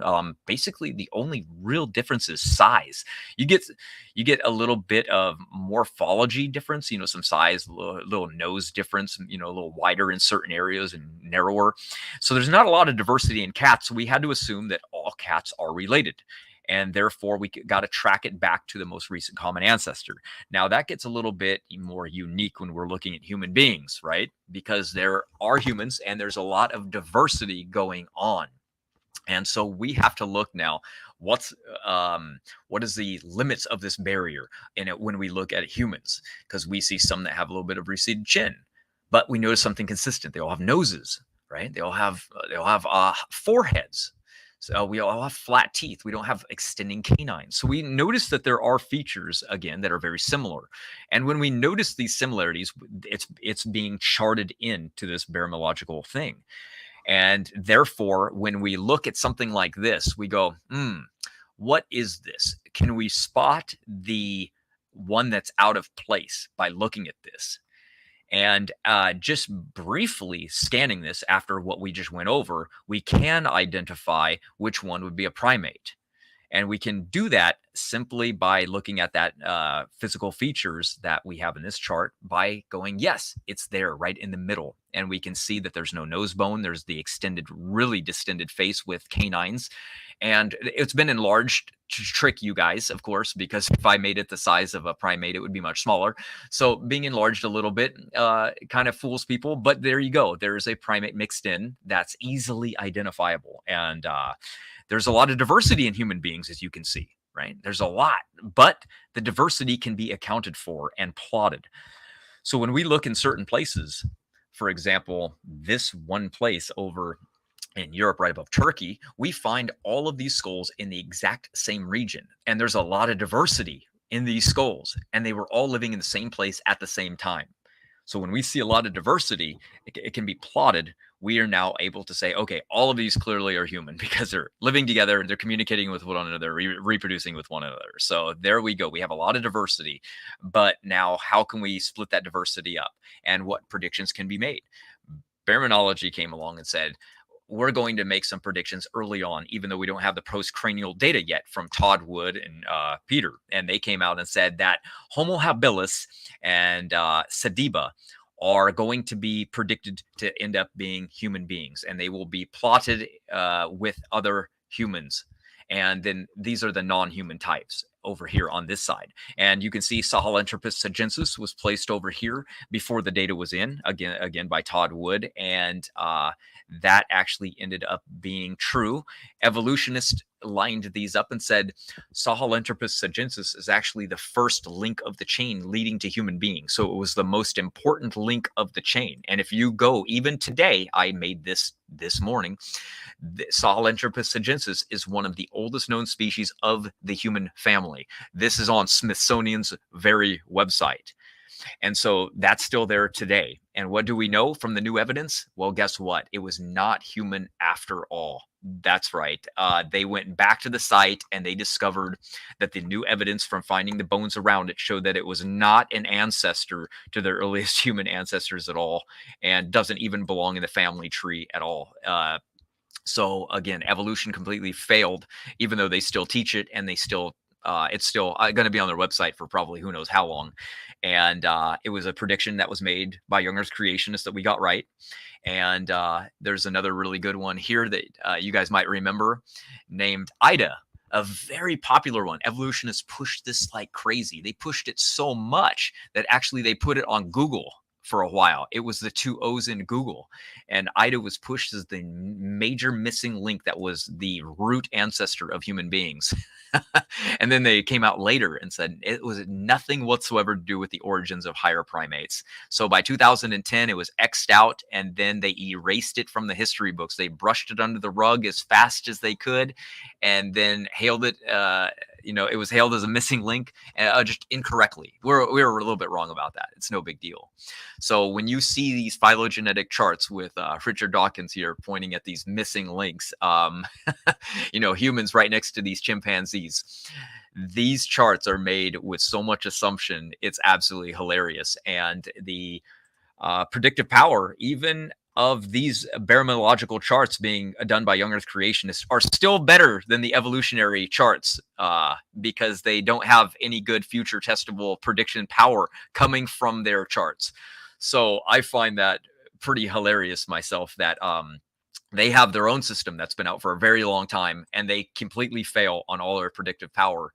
And here's barometrology, fairly new. And it's only being done by a handful of people, very small group, different groups of people, and it's still more accurate. So I do like that they're making these testable predictions. So we will hold our breath and see what happens with these new future testable predictions on habilis and sediba, because unfortunately right now we're looking at just one or two specimens of sediba, one horribly disarticulated and broken up, and habilis is kind of like a grab bag mix of lots of different things, we think. So time will tell when we find more, everyone. So that'll do it on that segment, and we will move on to grass. Now, scripture is pretty clear that evolution stated no grass, that was a newer, more recently evolved thing. And it evolved after dinosaurs, much later, about 10 million years later, actually. But Genesis tells us, wait a minute, grass was before dinosaurs.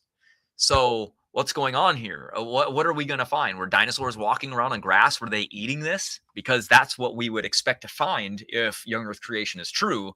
But if evolution is true, then we won't be able to find any grass anywhere around dinosaurs, because when they looked in the fossil record, they didn't find any grass. So we were looking fairly good in trouble, right? And that was until fossilized dinosaur dung was discovered on the Cooper lights, right? And they started investigating what did dinosaurs actually eat. And sure enough, dinosaur droppings were full of grain salt of grass. So lo and behold, from the National Geographic, dinosaurs ate grass, 2005. Old textbooks were wrong. They said, look at this. One of the most common mistakes in the prehistoric books is not wrong after all. The dinosaurs did eat grass. So remember, the textbooks for little kids show dinosaurs walking on grass, but it was just hypothetical, right? They were making fun of the drawings, basically. So, the grass shouldn't have been there, they were saying. But textbooks have long taught that grasses did not become common until long after the dinosaurs' end of the Cretaceous period, 65 million years ago. Depicting dinosaurs munching on grass was considered by experts to be foolish, and showing prehistoric humans hunting dinosaurs as spears. Well, guess what? They were wrong. And guess what? Now we know most of the carnivorous dinosaurs that we actually thought were carnivores were actually vegetarians. When we go back and we investigate what they did, after studying 90 different theropod species of dinosaurs, they concluded that vegetarianism is widespread, contrary to the previous thought, and hypercarnivory was relatively rare and potentially a secondary derived, meaning it probably arose later out of need, out of necessity, right? Think about deer. Deer are notorious herbivores. They only eat grass, right? But they've actually been seen eating other animals that are dead. They'll resort to carnivory, and they do it because they'll starve. They're getting hungry. Things can do that, even if they're herbivores. Look at this. Predation did not come from evolution. No physical evolution was required to change herbivores to predator. It was merely a change in behavior. So very interesting, right? Behavior change can spur in all of a sudden. The body starts producing more hydrochloric acid. The teeth start to get sharper. You're doing these are phenotypic changes that are set into the genome. As far as we know, that is what we are always talking about. This is genetic information built in. And these changes are rapid. We're going to get into more of the rapid adaptation in the Genesis genetics thing that I'm going to give later, and show you how fast phenotypic changes like that actually can occur, and how quickly you can lose your teeth or gain teeth. Very unique. We're going to go over that. So that'll be a fun one. The next one, sorry, these you can tell when I make a picture, it's not very good. But evolution said that the Grand Canyon was formed slowly over billions of years from erosion of a river going through it. Young Earth creation, of course, we predicted that Noah's flood did this. Obviously, that is something that we've been saying for a very long time. Walt Brown has it. And no matter actually what theory you have, considering young Earth creation, when it comes to a flood model, we always talk about the Grand Canyon. So Grand Canyon is down the line pretty much with every flood model that I know of. So they state that over millions of years, the Colorado River has carved out the Grand Canyon. That's in 1992. That's what they've been teaching. That's what they believed. That's what they said. And then guess what? Here is where is the missing rock to this Grand Canyon? This is something that they've even been asking, right? So now they're at the peak. They found at the Grand Canyon, at least these rock layers were lost during tectonic upheaval caused by the great breaking up of a supercontinent. So they have to say that that happened a long time ago, because the last time there was a supercontinent in the evolution theory was a long time ago. So that's where those magical rocks went that carved through this canyon. Because if you actually go to the delta, what do you see? If this is where the river comes out, do you see trillions of metric tons of rock anywhere? Where is it? There's none. Because it's not there. It was washed away in the flood. They had to invoke that. No, it was broken up and lost when it was still a supercontinent. But then we have a problem. When we go to those layers, we find no bioturbation, which means that the organisms that lived in those layers were bouncing up and down. These worms and bugs that lived in the soil, that would have lived in this geological ecosystem for millions of years, there's none there in these rock layers. Instead, look at this. We get down there, there's lack of burrowing. When we look at these two different layers right here, where is it? There's just lines. We don't find any living organisms around there, right? But what do we see? We find trackways, but no organisms. Why are there no organisms there? That doesn't make any sense. We find the trackways for the trilobite, but we don't find the trilobite. But what's it doing there? It's in a layer that's millions of years younger than the one above it, right? But yet you're telling me that this trilobite lived for millions of years? And then when we go even closer, look at that. We find a leaf and going through annual layers, right? That's supposed to be laid down. But wait a minute, this isn't supposed to be there. That would be destroyed. It's a leaf. That's the most delicate thing you could probably put there. What's it doing in between two different layers? That doesn't even make sense. And here was a recent lecture that was just given on Standing for Truth channel. And look at this. These buttes right here are made out of different layers that is just thrown right there. Like he said, it's like God put those there to remind people of Noah's flood, because there's no possible reason that these could be there unless a flood placed those there. You know, we're looking at throughout the Grand Canyon, these shale and large cracks right here that you can see are going through the geological layers. If these were forming slowly over millions of lines, what's there a crack doing there? They can't say that they formed and then the crack formed, because the crack doesn't go through the other layers that are above it or below it. They're running through just these row right here, and there's no shifting going on. But yet, what do we see? We see missing rock layers everywhere in the Grand Canyon, all over the place. This layer is missing 1 billion years. And yet, what do they say about it? It's the finest record of geological history anywhere on Earth. Well, if this is the best history they have anywhere on Earth, and it's missing over 1 billion years in just one layer, that's not a very good sign, is it, guys? Not really. So this was supposed to be challenging your thinking. This was a book made for kids. They said the Grand Canyon shows wide looping, meandering rivers. So how is that? The walls are youthful, right? These walls, why the rapid rate of decay pushing debris from erosion into this river is fast. So how could the walls still be there? That makes no sense. They're so young, right? And then, you know, you can watch a video that I have called The Fossil Footprints that falsify it. But we're going to look here at these dinosaurs stepping through these millions of layers of rock. Like these footprints shouldn't be going through multiple layers of rock, right? We're finding fish, schools of fish swimming through and being trapped. This is a process. It's not time. That's all we were saying. And then here we have more rock debris. Look at this. This mountain is right here destroying and falling down. This is erosion. And these rocks are already piled up. This is along the banks of the Grand Canyon. And that river is going to take them and rush them downstream. And guess what? That's what we would expect to find. Eventually, if millions of years, there'll be millions of metric tons there. It's not there. And the reason it's not there is because if the rivers carved these huge canyons over billions of years, why aren't there millions of Grand Canyons? There should be. There should be a lot of them, and they should be everywhere. The global flood can produce something, though, and it could produce Grand Canyons as well. But the rivers are going to flood in different regions. Matter of fact, there is a gigantic Grand Canyon in Greenland. But now what do they say? The geologists had to rethink how the Grand Canyon actually grew, and now they said it grew in a spurt. Guess what the young Earth creation model says?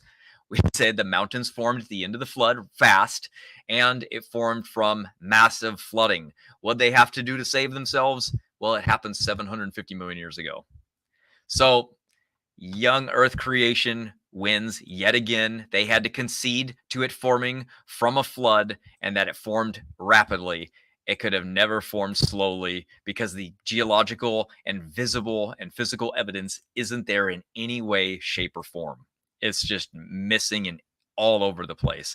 And considering this is their finest record of geological history, and it's not only missing the geological layers that they need and the time that they need, it's missing the very process that they said made it occur. So it's literally game over when it comes to that. Next, we have a supercontinent versus multiple continents, right?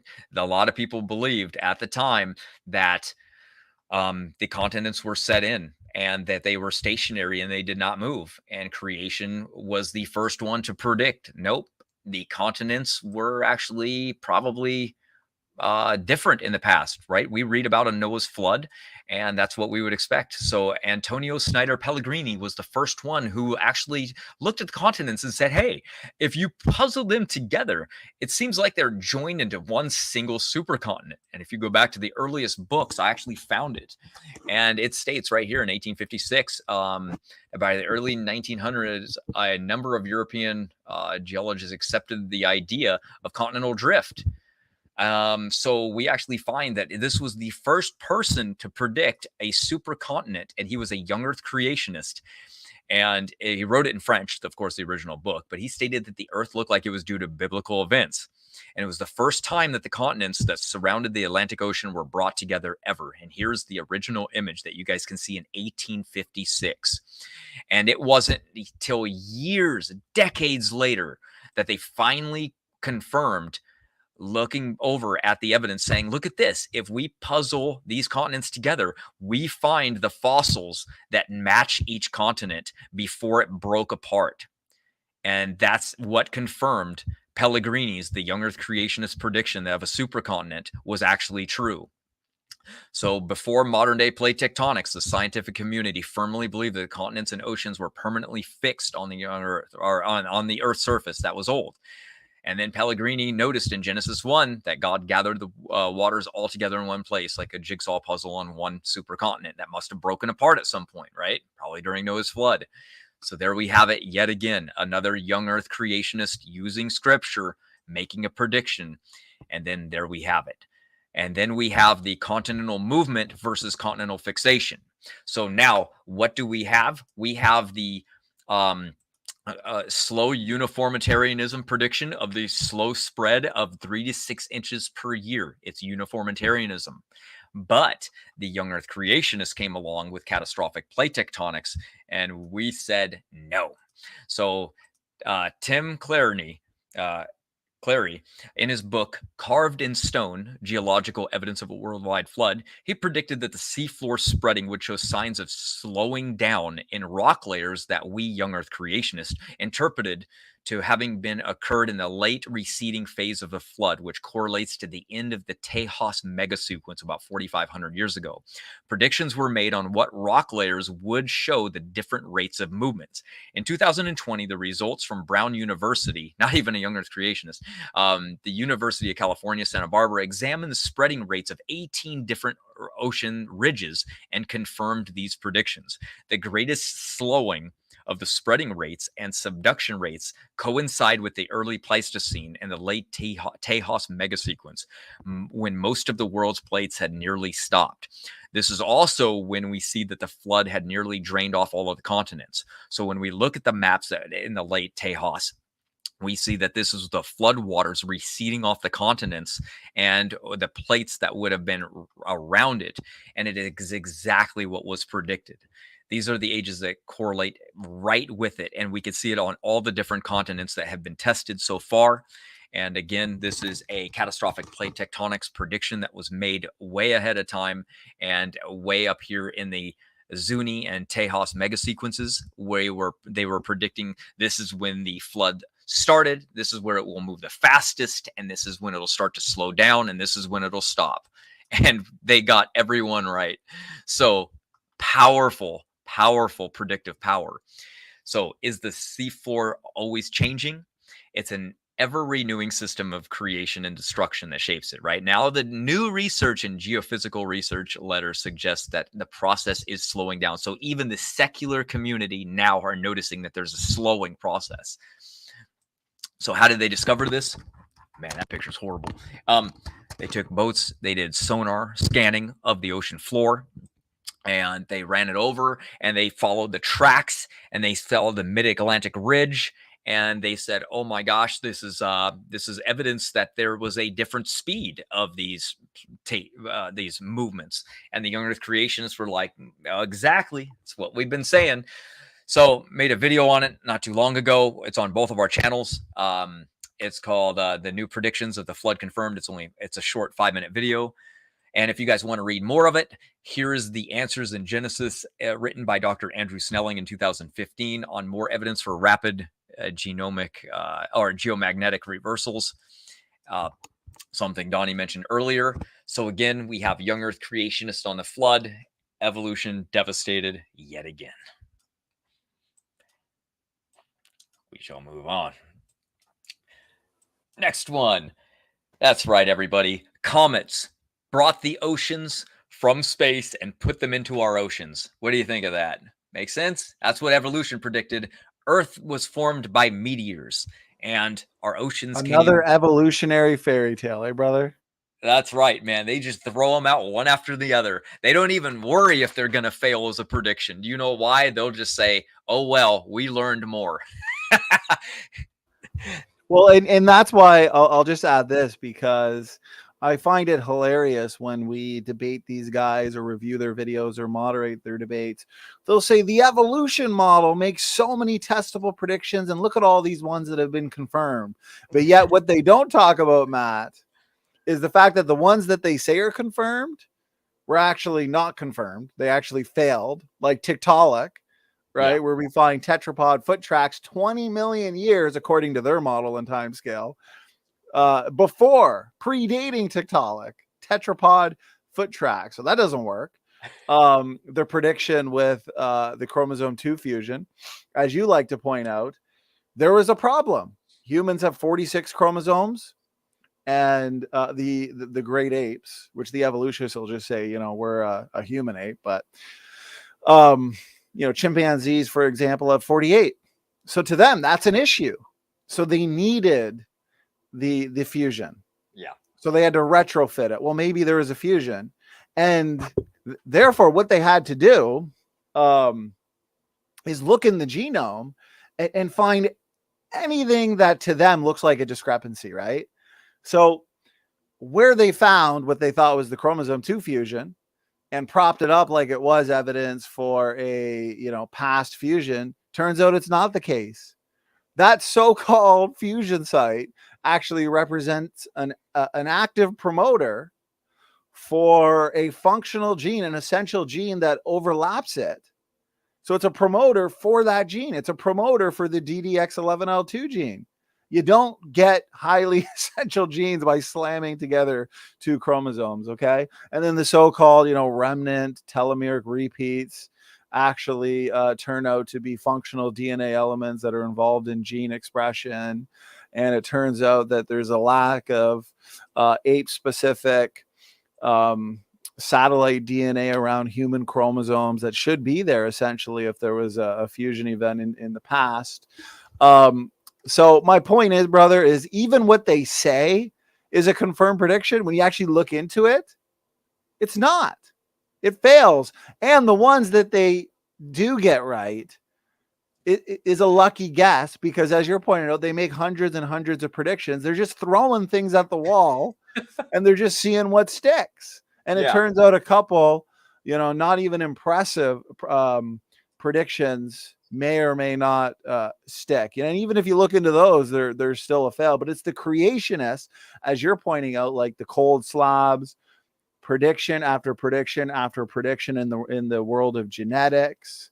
We're the ones that are meeting the gold standard of science. We're the ones that on paper right now, we're actually making predictions in the world of genetics, and genetics is the best way to answer this question of ancestry. DNA function related predictions. I have DNA function related predictions in my endogenous retrovirus handbook that I highly recommend. Anyone in the chat who hasn't picked it up, I've got it in the description box of this video, as well as all our other books where we've made other predictions on DNA level hierarchies and the multifunctional nature of a lot of these genetic markers. So, that's an important point I just wanted to reiterate, brother. A couple lucky guesses is not impressive, evolutionists. And the ones that you love to hold up in every single debate as a confirmed prediction, when you actually look into them, they've failed. And they've got hundreds of just flat out failed predictions where they like to distance themselves from, because egg on the face, right, brother? So anyways, I'm just ranting a little bit, so I'll hand it back to you. Yeah, man. No, I love when they throw out their prediction, because I know that it's a failed prediction and we got it right before them, every one of them. So that, bring it on. Throw out your stupid prediction. I already know it's going to be a failure. And so now that I'm compiling this list for everybody, it's over. So yeah, you guys are going to just smash every evolutionist from now on, because they've lost their only power, which was their predictive power that they think that their theory had, especially when it comes down to genetics. But like I said, they predicted that the Earth was formed by meteors, okay? And that's exactly the process of how it grew its mass and why we are on it today. But then there comes a problem, because when you get into it, what do we see? The book on meteorites itself said the lack of fossil record for true meteorites is actually puzzling. You see, in the fossil record, there's not very many fossil impacts. So if the planet was made from being hit by meteors over millions of years, and every geological rock layer should literally have millions of impact craters, right? Because the very rocks themselves would be from meteors. But that's not what we see. There's not many impact craters at anywhere in any geological layer. Matter of fact, when you get into the layers, where are they? Well, 71 of them. Go ahead. This is, by the way, the biblical dating on the right of over 4,500 years would be 71 impacts, is basically one a year since Noah's flood. We would predict that a lot of them would be actually during Noah's flood, probably from fountains of the great deep breaking forth and throwing them into the air. But this is also favoring the idea that all of these impact craters are actually impact craters, and they're not, which I'm going to get into in a minute. But first, what about that gigantic meteor impact that killed the dinosaurs? Was this really an impact? Because I don't think so. The very thing that they need to be true the most is that one that wiped out the dinosaurs, because that's their bottleneck. And things were actually looking a lot like the modern world in some respects early on.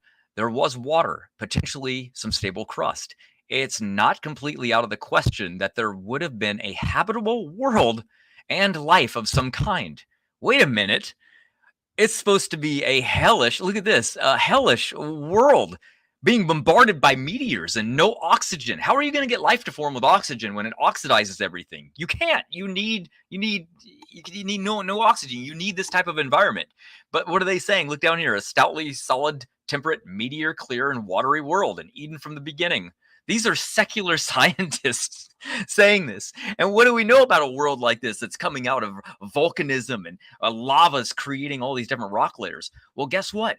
Granite, when it melts at 1,382 degrees, it becomes rhyolite. It doesn't come back into granite. You can't have granite after it becomes rhyolite. So therefore, mountains would not be granite. If they were ancient, being pushed up slowly through tectonic plate from deep layers, they would be rhyolite, and they're not. How about our oceans? Our oceans were predicted to come from carrying bodies of water from solar things like comets, right? That's where they came from, comets or asteroids, right? Failure. Comets can't deliver the water. They don't match the ocean.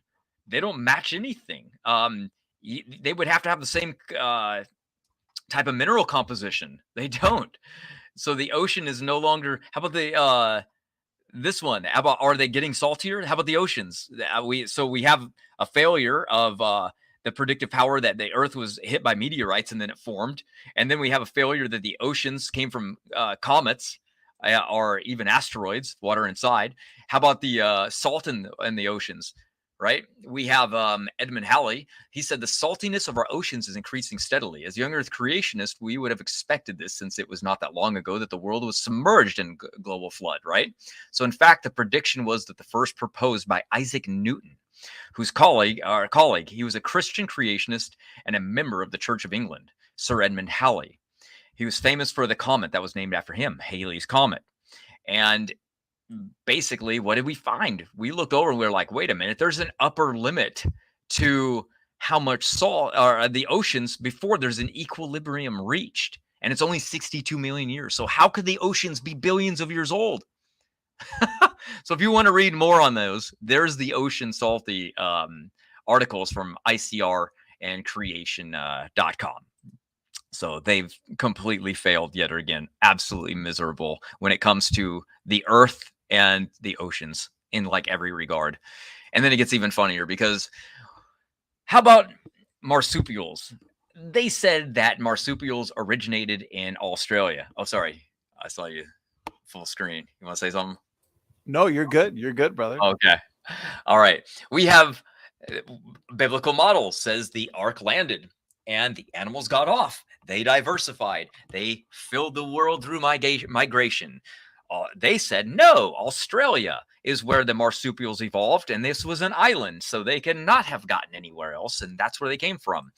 Then comes the new cave drawings.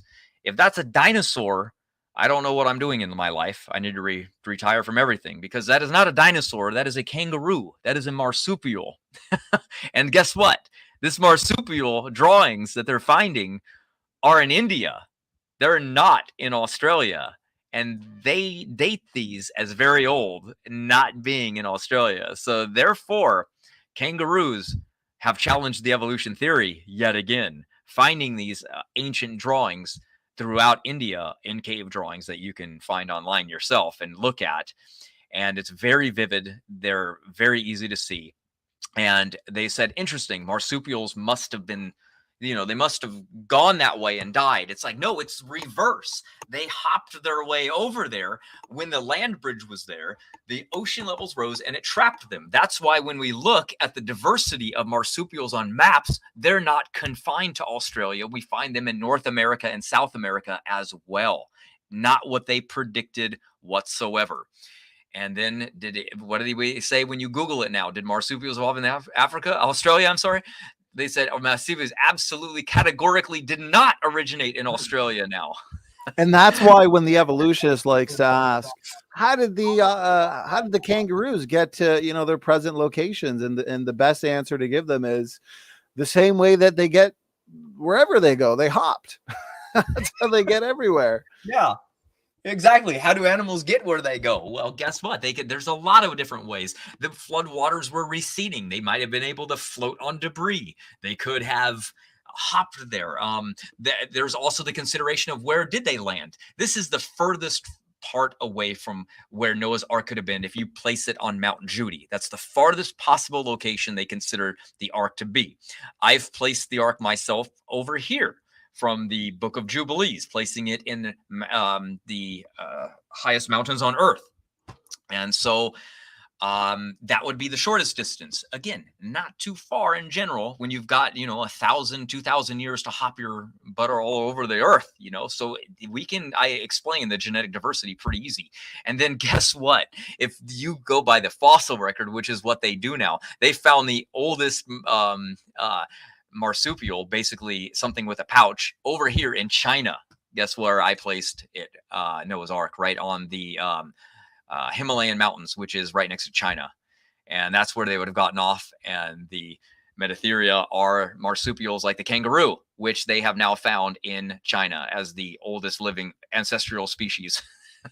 So evolution failed completely again, and we're finding evidence that they did not evolve there. They admit genetically they didn't start there. They found evidence in the fossil record, and they found cave drawings as well. So literally every single thing that you could ask for proves that their failed prediction yet again.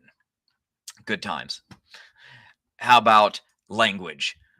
Humans evolved language from grunting sounds, copying animals, and there's a lot of theories. There's 8 of them that are really the major ones. And then, or did God actually teach Adam language? Which one seems to be the most true? Because there's only 2 beliefs. There's only 2 options here, and it's the belief in divine creation or natural evolution did it. And if we look at the origin of language, we find that the origin of language in Homo species or human species has been at the top of scholarly discussion for a lot of centuries. In spite of this, there is no consensus on the ultimate origin of human language. And this was stated by Fromkin and Rodman, human origin language. And then we get into the 8 major concepts. And I have a video on this, of course, that you guys have probably seen. The most popular one is the bow wow theory, which is copying the sounds of animals. And we just grunted them into sounds. And, the cat goes meow, so we name the cat meow. The dog goes bark, woof. So we name the dog Wolf. And therefore now we have a wolf because the dog went woof. Right? That's what they believe humans got their language from. Unfortunately for them, linguistics have completely destroyed that, because when we go back and we look at human beings, we find by Lindbergh, who looked at feral children most predominantly, looking at one human being in general, which is this girl right near, Jeannie Wiley, they found that human language goes through different acquisitions, and that after puberty, your brain has matured already to the point where it can no longer be plastic enough to learn language. It has to be acquired first. So language input has to be taught. It's not something that can be learned. And remember, we're talking about grammar, okay? We're not talking about sounds. We're not talking about like the word ball or frog. We're talking about grammar. Grammar has to be present for language. Okay. So again, we jump all the way back to this person who's done more study on it than anybody. And over the past 350 years, we find that people have not been able to occur language after the age of puberty. What that number is still up for debate. But we look over here at Jeannie Wiley. She was neglected and raised as a feral child. And she did the same thing. She never acquired language, even though she lived in a home that treated her really good. So there's a 0 through 12-year acquisition period for trying to learn human language. If you do not acquire it in that time window, you cannot learn it. This becomes a horrible problem for evolution, as you can imagine, because this places the limit of age to learn language, to teach your kids 0 to 12, because you can't learn it after that, right? So there are some debate on when that age is. The highest one of all is by Johnson and Newport, and they say it's 15 years old. Again, it goes by puberty. So some girls were reaching puberty at 15 years old, but most of the time it was around 12 or younger. And therefore, the younger obviously makes this even worse for evolution, because by placing the age at 6 or 5, now evolution is completely in trouble, because you're leaving the entire demographic population of the world to learn language at this age. And it just can't be done. And after 350 years of working with feral child and neglected children that never learned language before puberty, they still can't teach them language. So how would it be possible for an adult to learn language, to pass it on, when they can't learn it? It's really that simple. The brain is very unique, though, because when we look at orphan genes, we find in the human brain it's very concentrated, and it's not in the brain of chimpanzees. It's actually in their skin, and the neurons are in different places. We find that only humans have rose neurons in the brain. It's not in primates. So we again say that God did this. He taught Adam. That's what Scripture tells us. And then again, there was another formation of language later at the Tower of Babel, and that is where humans got more languages rapidly. He taught all humans in one day. So we have that explanation, which is why it makes more sense. And we've heard before that, well, if monkeys had the ability to talk, they could. Well, guess what? They do have the ability to do it. They've hooked up electrodes into the vocal cords of monkeys and made them say things. It sounds a little gravelly, but they can make them talk. And so why don't they? They can't, because they're retarded. And they're not for humans. So human language appears to be a unique phenomenon without significant analog in the animal world. Only humans have it. Only humans will ever have it. And they try to say that, they teach, these apes to sign language. No, they don't have grammar. They don't know about tomorrow. They've completely failed when it comes to doing those things. And I found this ironic because it's so true. They said, shortly, the public will be unable to think and reason for themselves. They'll only be able to parrot the information that they've been given on the previous night news. And that is sad and very, very true in the kind of world we live in, because people don't question anything anymore. We're locked in this paradigm of like, oh, well, it's the way that it is. We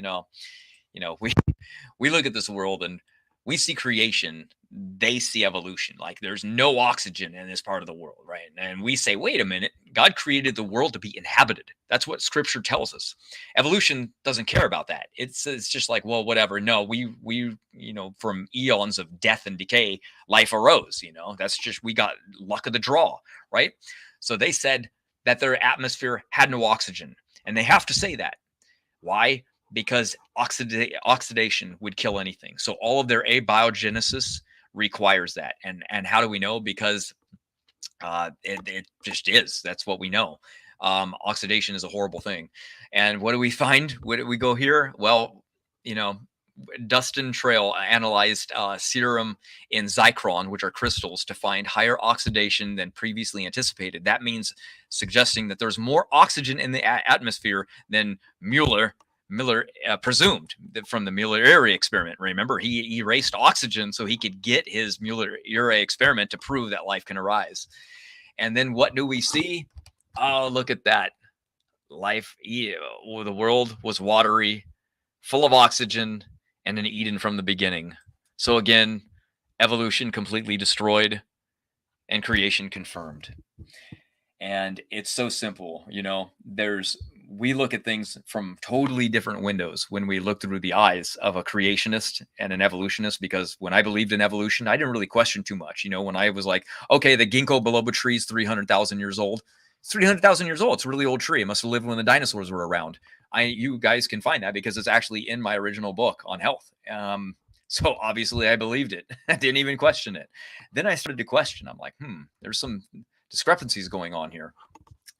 Should probably look into these a little bit more before I just state things as though they're fact. But we do that a lot and we don't question. And that's not good, because that's what the news and that's what they program us to do. They program us to not think, just accept, because they want a nation of workers, not thinkers. So then we have what we would expect to see from creation versus what we would expect from evolution. We would expect that if evolution was true, we would be able to look around and we would see supernova remnants everywhere, because the universe is literally billions of years old. So we go to NASA. And what does NASA tell us? Well, in the Milky Way and the galaxies similar to the Milky Way, a star explodes every 26 years. So it's very easy to do the math. So therefore, 140-year supernova remnants, there are 250 known SNRs. Oh, wait a minute. Look at that. That's only about 7,000 years worth. What's going on? That doesn't match evolution. Not even close, right?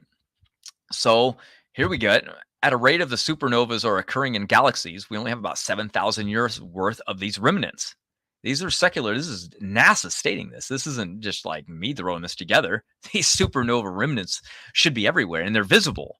So we can see them if looking into space. They're very large and they're very bright.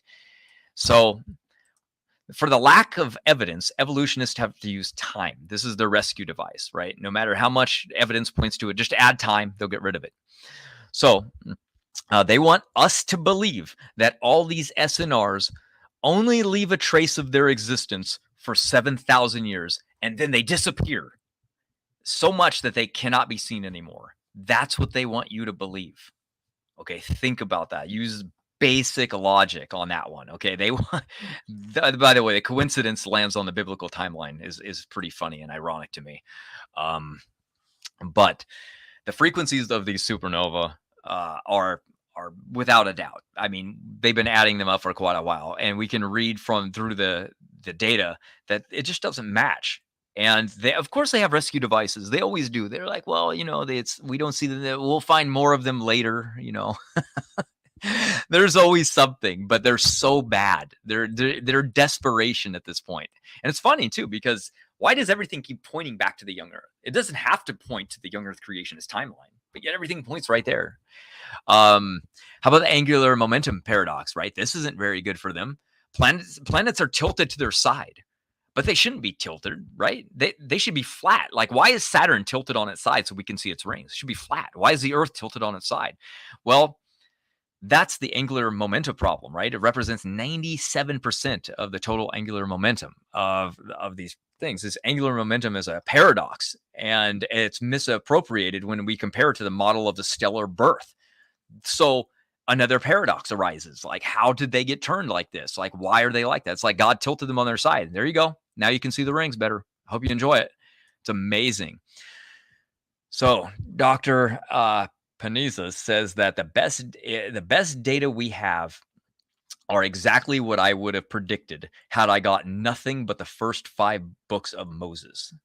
Amazing. Crazy if you think about it, really. So how about the moon? Is it old or is it young?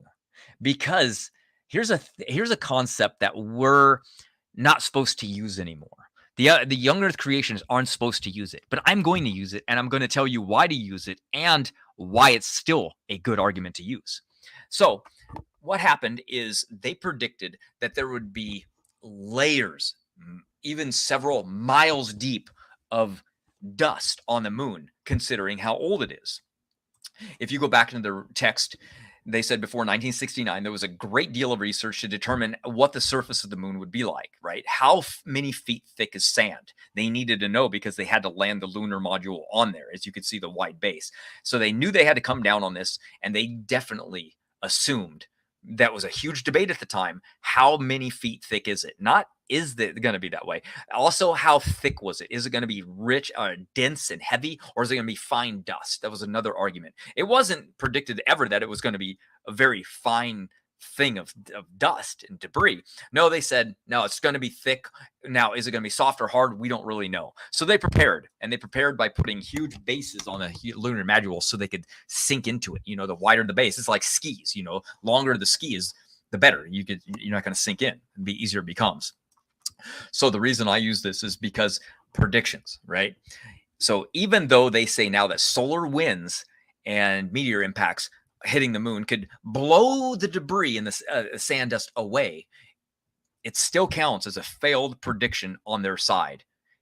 Why? Because they predicted that it was going to be thick based on deep time evolution. So even if it's true, 100% true, that solar winds can blow all that dust away, it still doesn't matter because it's a failed prediction. And the evidence still points time and time again to us, young Earth creation predictions. We predicted that there would be a little bit of dust, and there was. Now here comes my 2 cents. Look at this. We're going to zoom in at the moon right now, and we're going to go all the way into when the lunar module actually landed, and they left the bottom of the pad there. You can see the lunar module right here, but look at this. Yeah, you can see the lunar module, bam, right here on the center middle. They left it there. Now, we see this unique track over here on the right-hand side. Guess what that is?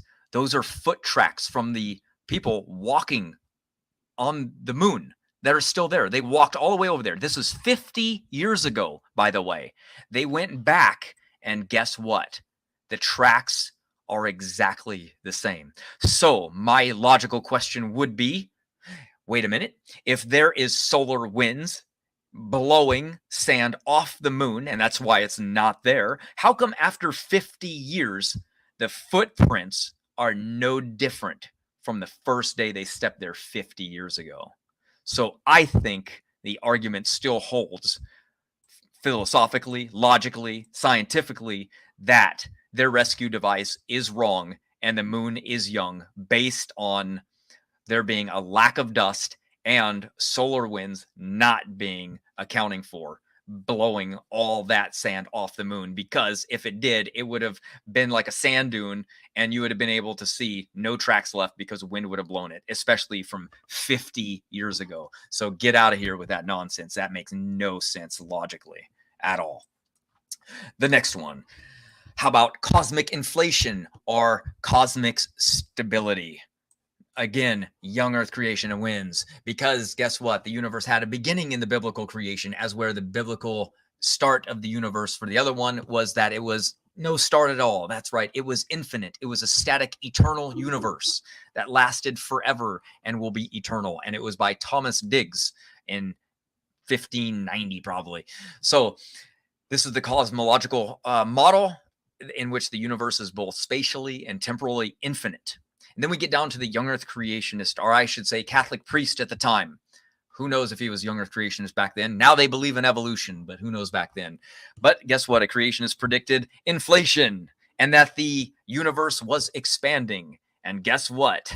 The Bible states it too. There was a beginning in the beginning, and God stretched out the heavens. Over 17 times it starts out with that. So we read two different things. One, a starting point, and two, a process of expansion. So using that, he was able to predict that there was an expansion and a beginning. Guess what? He was right. So what do we have? We have a flat, or we have a round expansion. Well, guess what? Light travel has a problem. It's called the horizon problem. And you can't have a flat universe you can, with a horizon problem, because that is where it comes from. You can only get rid of the horizon problem by having an expanding universe. And that is what we have. So again, young Earth creation prediction for the win yet again. Then we have the recession of the moon, right? We're losing 2 inches a year. So the evolutionists are like, okay, no big deal with that. It probably comes back in, it's gravitationally controlled. Well, we keep losing it, guys. So, I'm sure you've got something you can invoke. But if we contract that moon back 1.4 billion years, it's in contact with Earth. And yes, I know that you have a hypothetical model that predicts that the moon came from the Earth and that it broke off and that it got trapped in its orbit. And that's why we have the moon today. But again, what we have the math and we have those numbers, and that's not when the moon supposedly came from the Earth, because it would have destroyed all life. And you can't have a moon slowly moving away at 2 inches, because life couldn't live. You can't have life with the magnetism and gravity and all the other, and the ocean tides and everything else that the moon controls on the Earth, with a moon that close to the Earth. And it really is a problem, because we find that even Stephen Hawking's and other people say that it's remarkable how finely tuned and adjusted everything is. And here's Richard Dawkins and Hitchens admitting that. Not just Stephen Hawking's, but the two biggest critics of all of it, literally admitting the exact same thing. I've read The Language of God, and indeed I reread it today. I read it first when it came out. when you come on later to the origin of the physical constants, things like the speed of light, gravitational constant, and strong and weak force and things, physicists agree that if you change any of those constants by even a very, very small amount, then we don't come into existence. The universe doesn't come into existence. They have to be like that in order for galaxies to form, for stars to form, for chemistry to form, actually, and then for the prerequisite for life to evolve needs that as well. So that's the nearest approach to a good argument. So it seems like the house of cards that was built by the new atheist is starting to fall.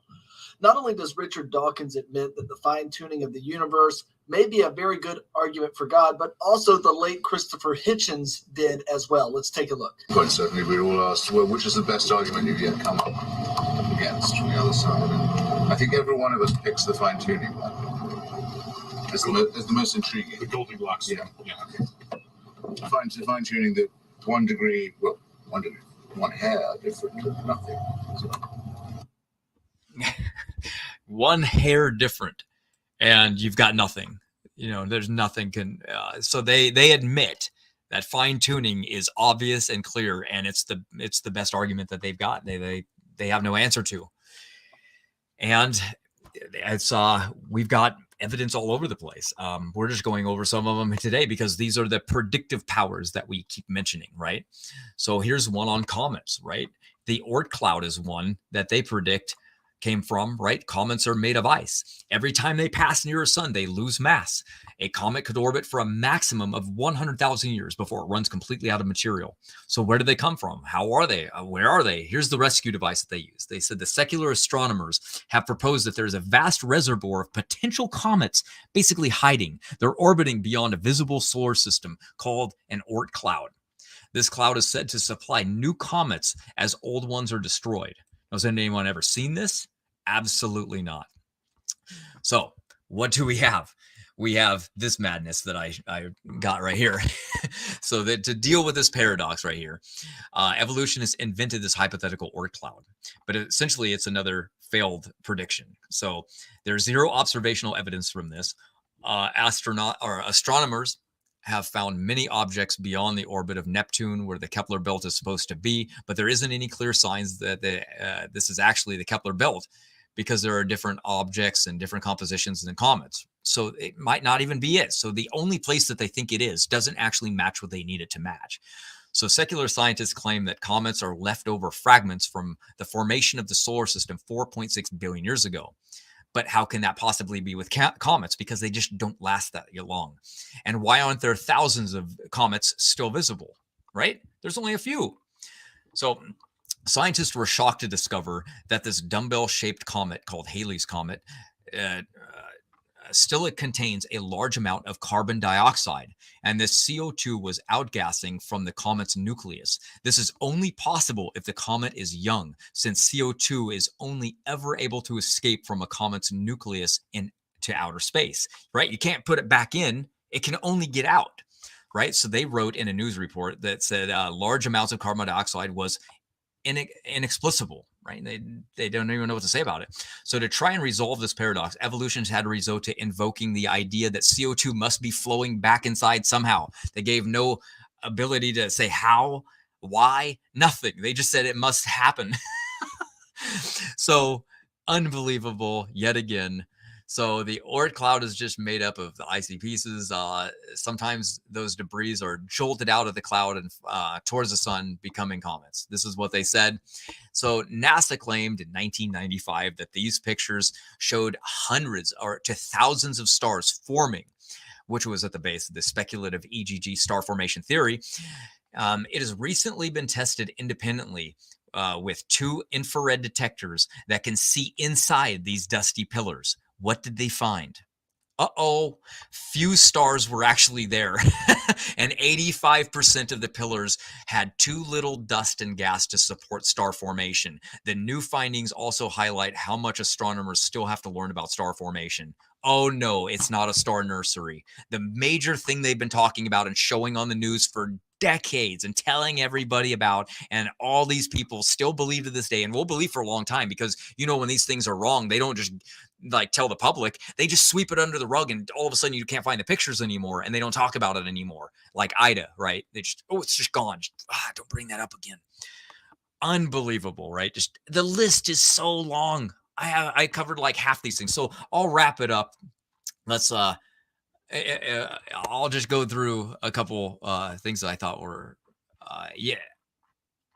real quick. Here's one. Creation. Man lived with dinosaurs, right? At least at some point. Even if it wasn't after the flood, doesn't really matter, because we have a testable prediction come from Mark Armitage, who's been on Standing for Truth's channel. We've interviewed him. He made the prediction a very long time ago, and he said he was the first one to predict the dinosaur soft tissue would be norm, and we'd find it everywhere we look. That's what he said. He put it in writing. He put it in video form. Well, who discovered dinosaur soft tissue is Mary Schweitzer. He was right behind her and showed that the data isn't consistent, and he lost his job because of it. He's studied it for a very long time. And we found it in dinosaur soft tissue and dinosaur T-Rex. We found it in eggs. We find it in hadrosaur, dinosaur, duck-billed dinosaurs. We found it in fish. And guess what, everyone? There it is. Usually the most original bone is still present in dinosaur fossil. So it's still the original bone, right? So this is the problem, you guys.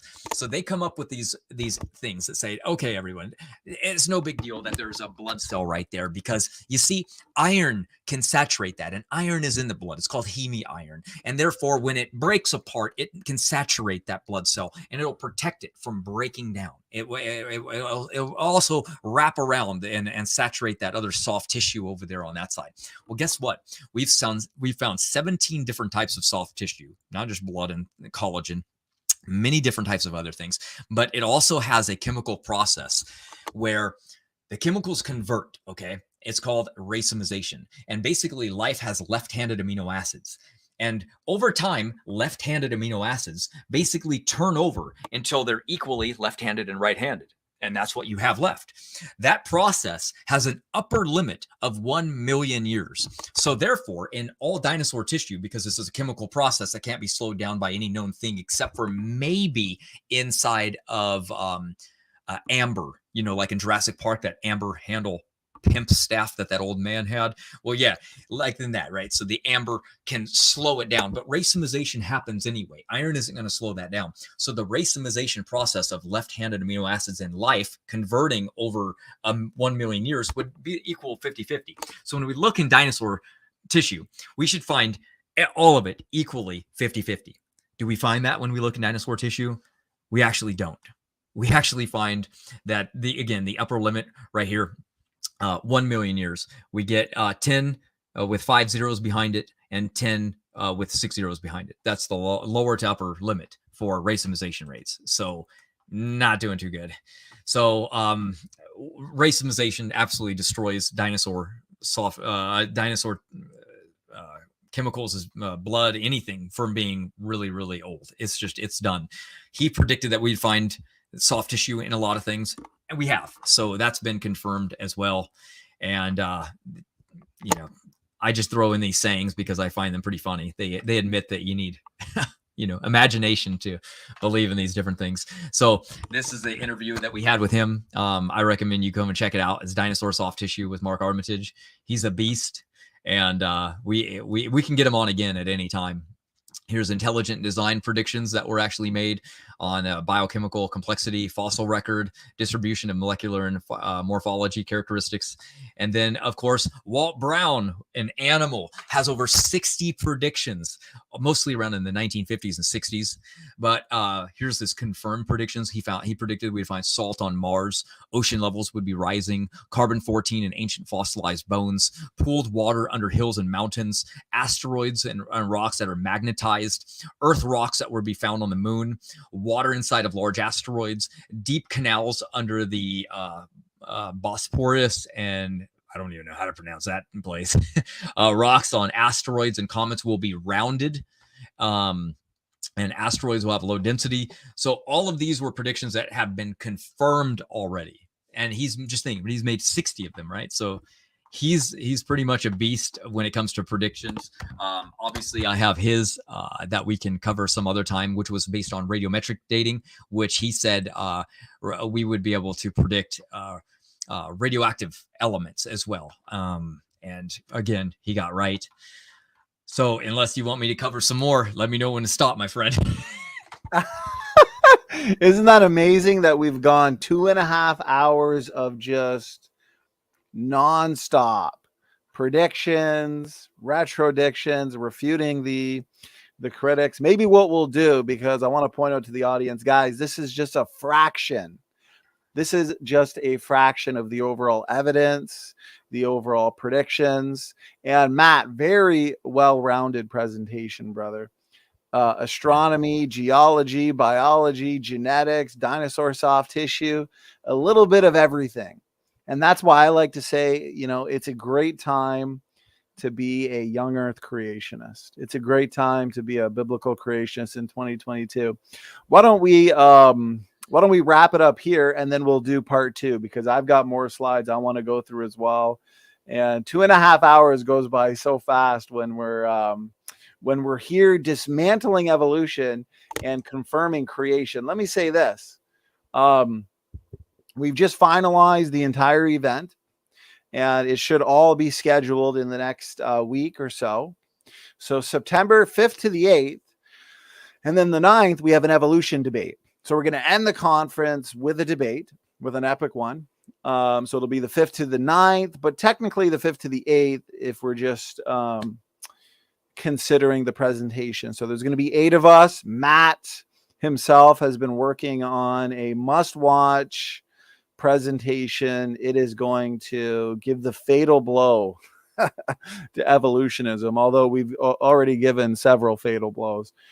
So Matt's presentation is going to be titled Genesis Genetics. That's going to be a ton of fun. If you think this presentation was packed with information, wait till that one.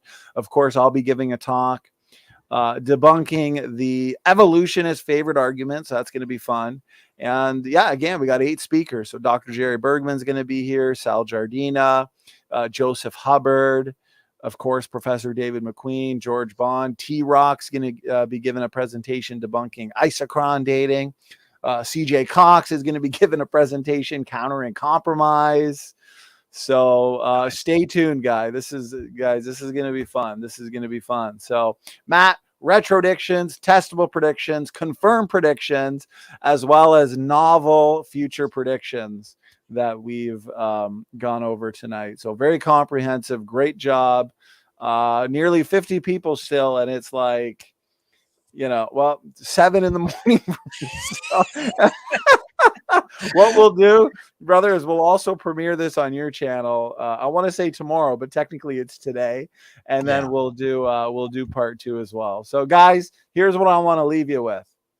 When you hear these evolutionists say that the evolution model makes testable predictions and the creation model doesn't, just know that either they don't know what they're talking about, which is probably the case, because 99.9% of these critics, they haven't really looked into the creation versus evolution controversy in great depth. They're just repeating talking points. Okay. It's the young earth creation model. It's the separate ancestry model that is meeting the gold standard of science and making successful testable predictions, and not the evolution model. So Matt, final words, final thoughts, brother, and we are going to wrap it up. Awesome. No, I just hope everyone liked it. I kind of bounced around over topics because there's just so much to cover. I wanted to be a little bit on everything because, you know, as an audience, what if they like cosmic evolution? I don't touch on it. It's kind of like, well, I gotta at least hit a little bit of everything. And there's just so much to cover. Like you said, it's astounding that people say you guys don't have predictions. What does that even mean? It's just like, I don't even know what that means. It's just like, don't even speak again. You just don't even deserve to talk. It's just the dumbest thing I've ever heard. So like, I don't even know where to begin with some of these things. It's pretty crazy. It's why I chose out of all the ones that I could have elaborated on, cold slabs, and that still took half an hour. And then, you know, refuting Dan Stern Cardinal, and while refuting him, see, here's why we love the biblical creation position, because we have so many what's called double whammies. You refute the critics, and by refuting the critics, you actually confirm biblical creation. You refute the critics, let's say on something genetics related, like recombination rates, mutation rates. And as a result, we demonstrate that our model makes testable predictions on DNA function, mutation rates, recombination rates, so on and so forth. So Cheryl says your part was amazing. Amen. Amen, Cheryl. So everybody, thank you so much for tuning in. Please share this video around because we were comprehensive. If you're just getting here, make sure to watch it right from the beginning, because some of the questions we answered were, do biblical creationists make novel testable predictions? Can the separate ancestry model explain Neanderthal genetic diversity and phylogenetics? Yes. And make sure to watch the whole show to find out why. What about Dr. Dan Stern Cardinal's objection to the created heterozygosity model, where he says the rate of intra-exonic recombination within coding regions of genes is too slow? He says we can't get the hundreds to thousands of alleles that we see for some human genes within the time frame allowed for the separate ancestry model. Is this a valid objection? The answer is no. And so please make sure to watch the whole video to find very comprehensive answers to these questions, including testable predictions. And Matt, your section was epic. So good. I appreciate it, brother. And to the audience, stay tuned for part 2, hopefully sooner than later, brother. All right. God bless. Standing for truth. And Matt Man are out.